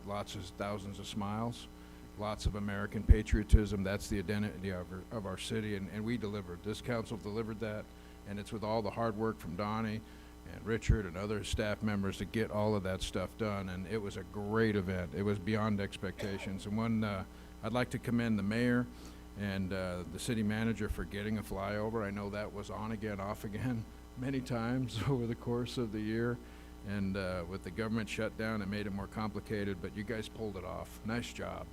And there was a lot of excitement around that. And I think Brent did a great job talking about our city and that spirit on the record. It's out there for everybody to see that wasn't able to go, and it was just a really nice thing. So I really am proud and honored to be able to be part of that and participate in that and that run. I'm gonna have to do that again. My wife said she's actually gonna run next year, so you got her fired up. But now we're entering the Christmas parade, and the next stage of enjoying our downtown that we have really made nice this year. And it's really nice to be able to deliver that for the people and just to see all the smiles on the faces of everyone. I spoke with some kids on the street about the flags that we put up, which has been talked about a lot. I know there's somebody's trying to politicize that, but You know, in 1775, the Appeal to Heaven flag, October 1775, which is right before the Veterans Day Parade, was good timing. George Washington instituted that flag on 6 supply ships, and this was the beginning of the Revolution. And it's a really great moment in history to talk about, you know, how they had to get a flag because they didn't have much. They didn't have a government. This is a revolution. And so it's great to tell the stories about how it was in the beginning. And we don't want to take that for granted as we celebrate 250 years. And the other flags up there, I know we put 7 iconic flags up there. They're all part of our American history, despite people that want to try to politicize it. And we're working closely with the Daughters of the American Revolution on about 25 or 22 flags. We may put some others up there and rotate them in, and having some docents that go and teach American history and part of our downtown history at the same time as we tour our downtown and really focus on our downtown this year. And it's a really great event. It's a great opportunity. I'm sorry people are against that, but you know, you can't win everything. People are going to be against some things that you do. I really want to leave you guys with another piece of history, and that is Thanksgiving. After the Revolutionary War was won by George Washington, and then after the Constitution was ratified, 1789, George Washington put out a proclamation, and it was a call for Thanksgiving, and that's when Thanksgiving started. And it's really important because the idea of Thanksgiving was around since the 1600s in the colonies, but after the Revolution, and thankful of our survival in creating a republic and getting a constitution, our president, George Washington, and it's all out there for everyone to read, gave thanks to God. And he said, we are going to give thanks to God for getting through this and delivering a constitution and getting through that time. And it's important that we respect Veterans Day Parade, too, for all the veterans from the armistice, because it was the war to end all wars. But remember, there were thousands and thousands of men that died that you'll never know their names in the American Revolution to give us the freedom that we have today. And George Washington, on 1789, made that proclamation, and that's why we celebrate Thanksgiving, to give thanks. And we're about to go in and do that. We're not going to have another meeting before that, but you know, give thanks, because things like we talked about tonight with these young men that were killed in that accident, and some of the hurt feelings that are out there tonight, we heard a lot of heartfelt things. We need to be there for each other and give thanks for what we have, and that's not always going to be perfect, but let's always remember to be thankful for the blessings that we do have, and let's help each other out with things where we fall short and help and pick our neighbors up. And we can all disagree on stuff. Doesn't mean we have to be disagreeable. And I really appreciate the opportunity to just talk about that and wish everybody a happy Thanksgiving. And it was a great night. There's a lot of controversy sometimes and a lot of back and forth, but that's what government is. Thank you very much, Mr. Mayor. Thank you, Vice Mayor, and way to take the high road. I will not. So, I find it interesting how individuals come in here and then they say, like, oh, it's such a hurtful word to say eminent domain. I remember you saying that in that meeting.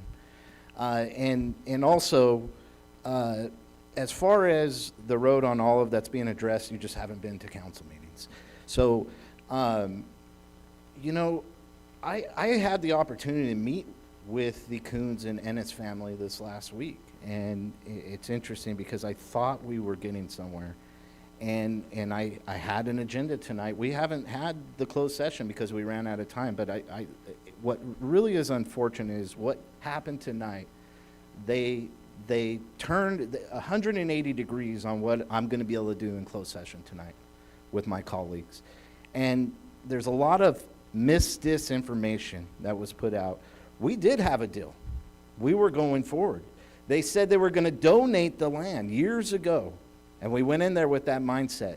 But then they tried to strong-arm the city, stating that we had to build them a block wall on both sides. And that is why the deal fell apart and why we're here today. There's also a statement that there's only 2 roads that are projected. That is not correct. I just am really disappointed with the position that was taken tonight. We could have worked together to find a solution. And the politics, it's just the nature of politics. I understand it as well. And so it's just unfortunate. We're going to resolve this issue. We're going to build this road and fix this issue that's been long before we were elected. We're going to be the ones to solve it. So with that, the Neil Johnson trash containers, as Councilman Beltran stated, we'll look at that and address that issue. There was also Ted Baxon with the squirrels at the airport. I'm hoping that we could get that addressed as well. You know, just amazing seeing these college-age students with painting the fire hydrants on Main Street. There's also the Burton kids, and hopefully PUSD comes along. But I love seeing the community come together to beautify our city. That's the direction we want to go, and we want to continue with that. We had an opportunity to have dinner with the Gold Star family. We had the meeting, this council, some city staff, selected city staff, and I came away from it and I really had to let it sink in. Wow, we just had lunch with the Gold Star family and a special operations member that passed away here in the city of Porterville. And it's really neat to hear someone from a big city with an outside perspective come into Porterville and go, I can't believe cities like this exist in California. I thought this died. What a beautiful community you have. You're so patriotic. I didn't think this existed. What an honor it was to sit with that family and do that. And this plaque tonight that they presented us is just amazing. I look forward to seeing it up somewhere in City Hall. It rightfully should be done. I want to recognize strong work ethic. You know, our city manager and deputy city manager have moved offices, and so you can see when they're working. And so my daughter, I have to have her in for a workout at 6:30 in the morning, and these gentlemen are in front of their computers. I pick up my son from football. We're coming home from football practice at 8:30, and these men are still working.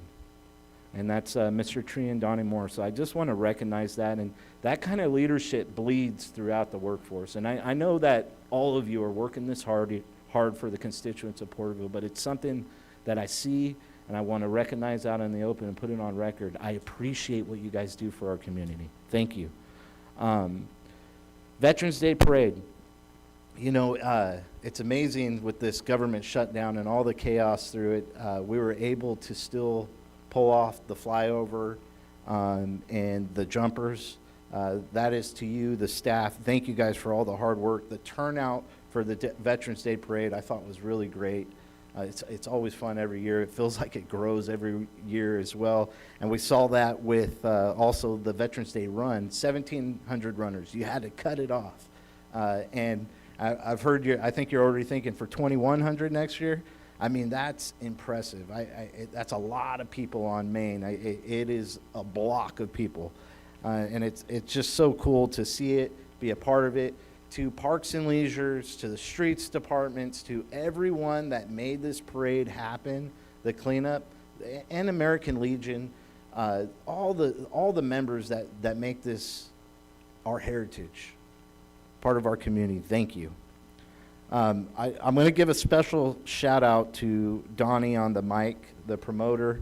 I mean, I got to watch out because I think Eagle Mountain Casino might steal you. So we don't want to promote you too hard there, but just once again, an amazing job in the morning with you and your staff setting up. It was just really a great event. I had the great honor of attending the Elks Dinner for veterans this last Friday. Got to with Councilman Rivas and County Supervisor Townsend and Macari. You know, it was just such a great honor to be able to recognize our veterans and sit down and be able to eat with them. With that, I'll say happy Thanksgiving to everyone. Enjoy your holidays. Stay safe.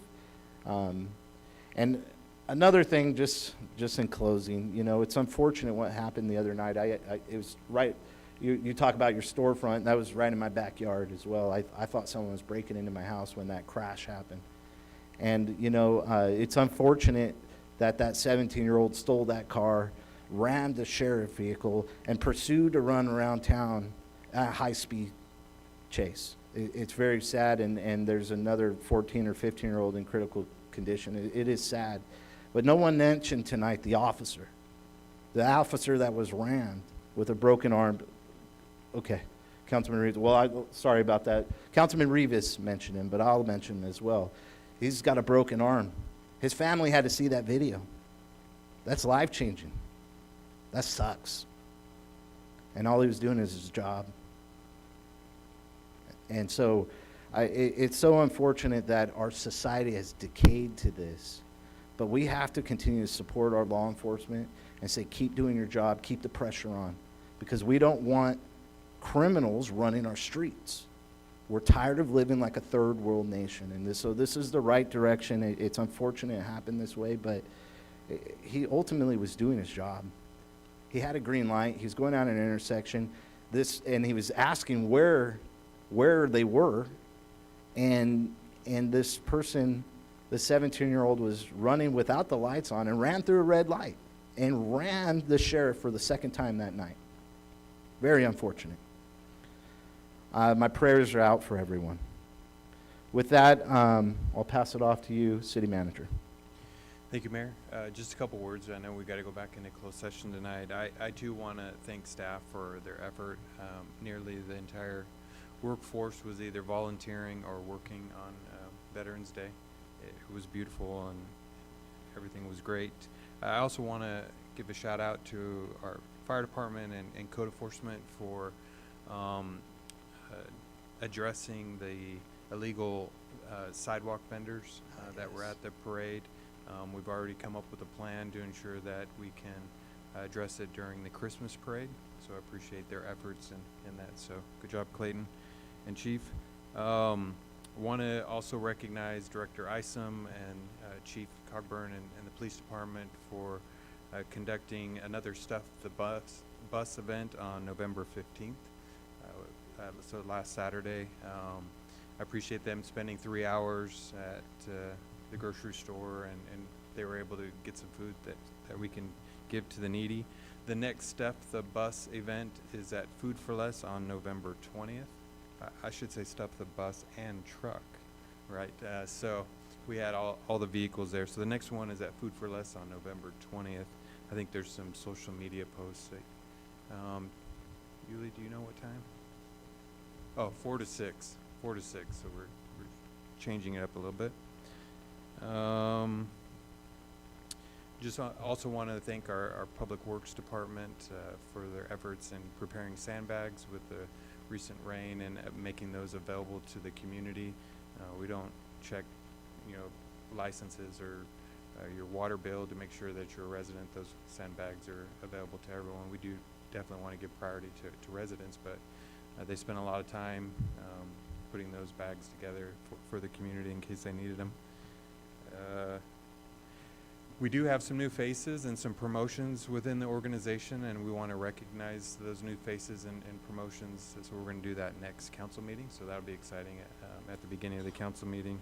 And that's it, Mayor and Council. Okay. Thank you. With that, we'll go back into closed